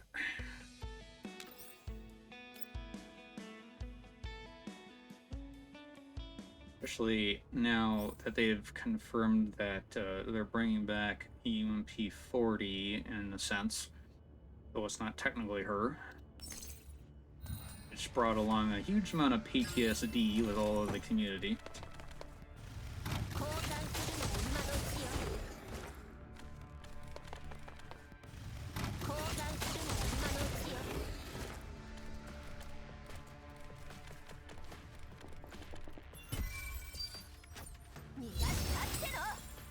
But yeah, it was a more light-hearted event. in some ways. I mean, obviously there was the very real threat of the you know, AI basically like wiping out the neuro cloud and such, but it was all under the pretense of it being like a game and such. So, not to mention the silliness of like depicting some of the other characters as NPCs and drastically changing personalities and stuff.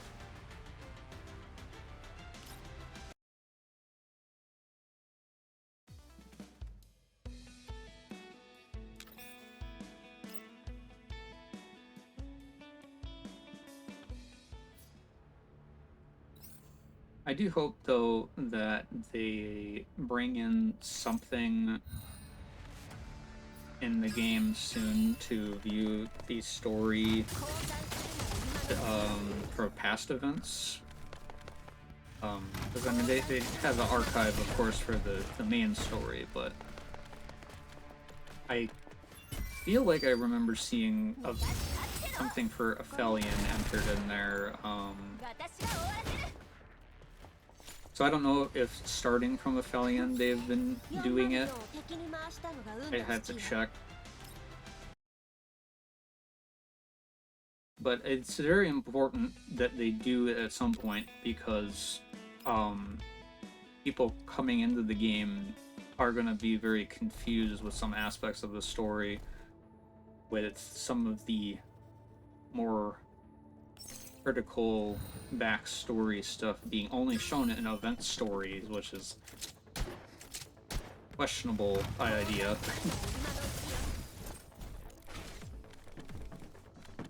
Most games like this, you know, gacha games and stuff, the event stories usually are side things that, you know, the main characters are just kind of getting up to random shenanigans, or, you know, if it's like a collab or something, then whatever collab characters are, you know, popping into the world or something like that. Never main story stuff, even if it's not necessarily in like the same timeline as the current main story, you know. But even something like, you know, prequel story stuff, it's still technically part of the main story.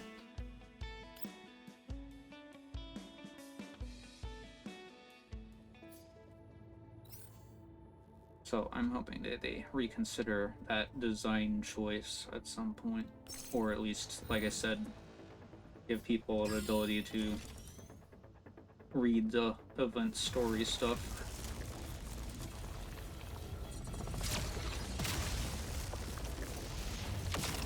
Assuming they aren't already. But then, I mean, there's been events before Aphelion, so just starting at Aphelion doesn't mean that they've covered their ass.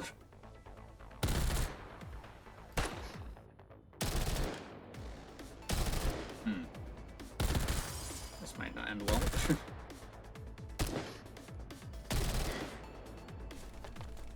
Jesus. Look how you're really getting yourself into some shit here.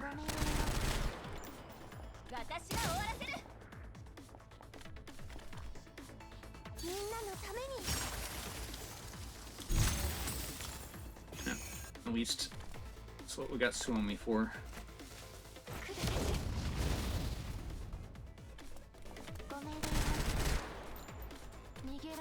I kind of wish the auto battle AI wouldn't be targeting the guns when they're at like 0 HP though.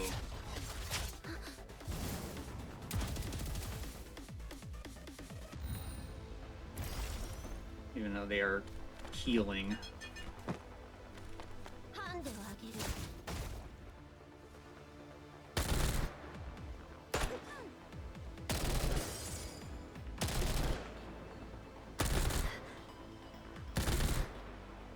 Y'all have to be focusing Koshmar down.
Yeah, I had a feeling that this was going to be long drawn out with the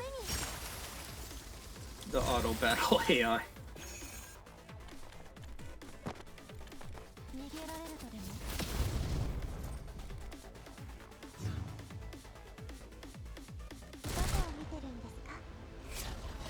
Oh, at least Koshmar isn't like healing or something like that.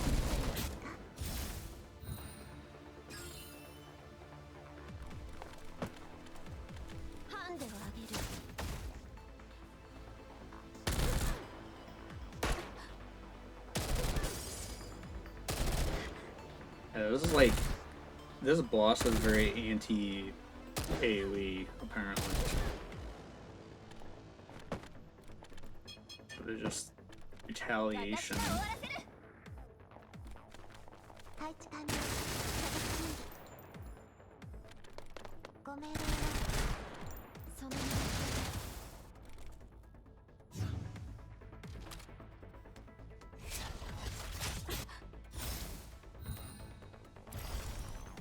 Okay, Koshmar is almost dead. In fact, she's probably dead now.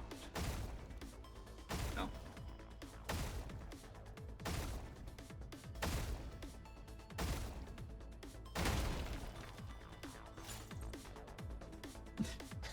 What a silly battle.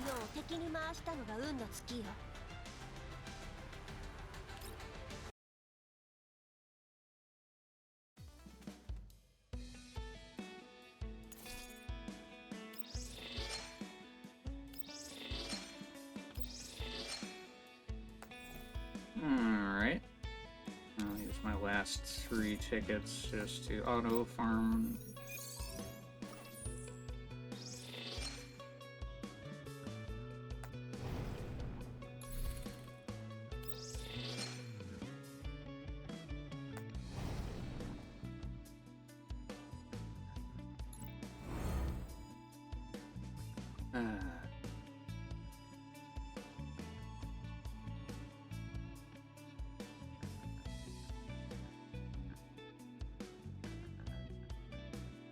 Nice.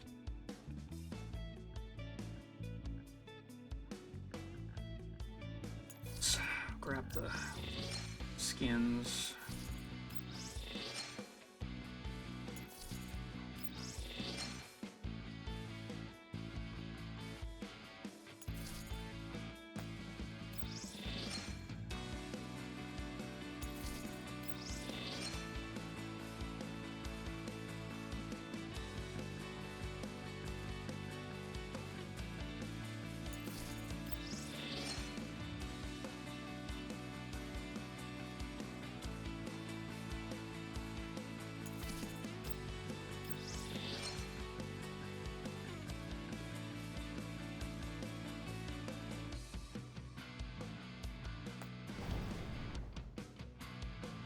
Nice.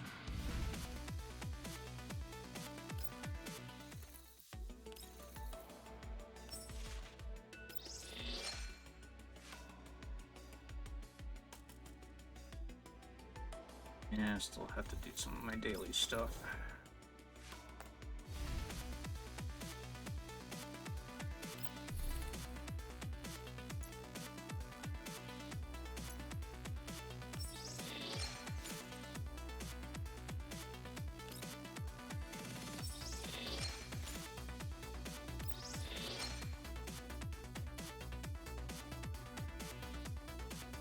$900, huh?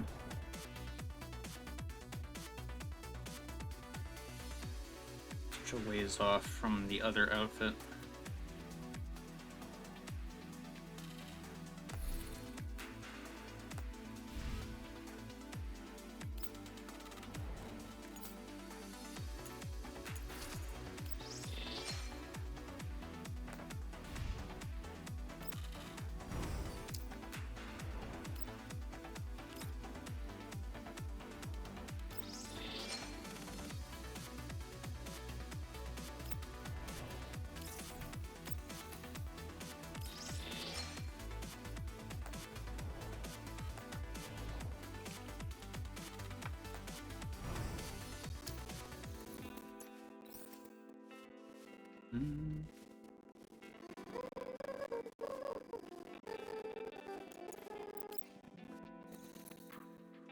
Give Vector some gifts for the dailies.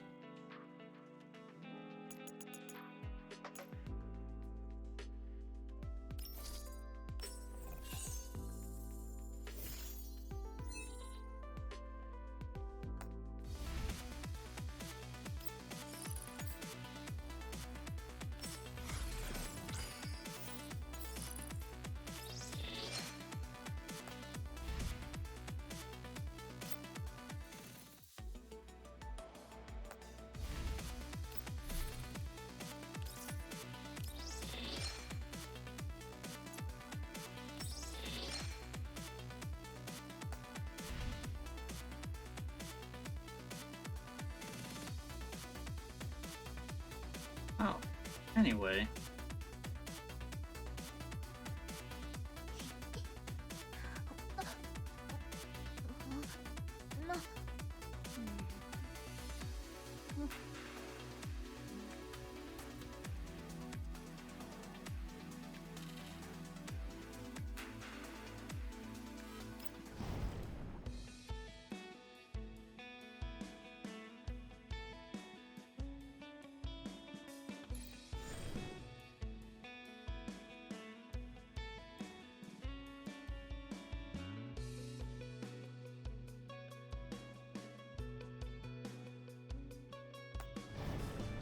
Much all I have left is to really do the daily grinding for event currency. So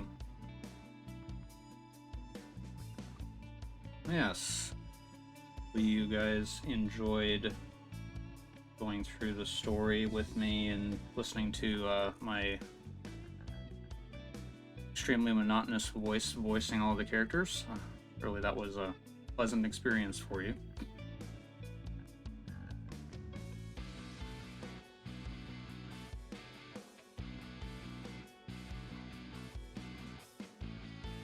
But yes, we'll have to call it there for now.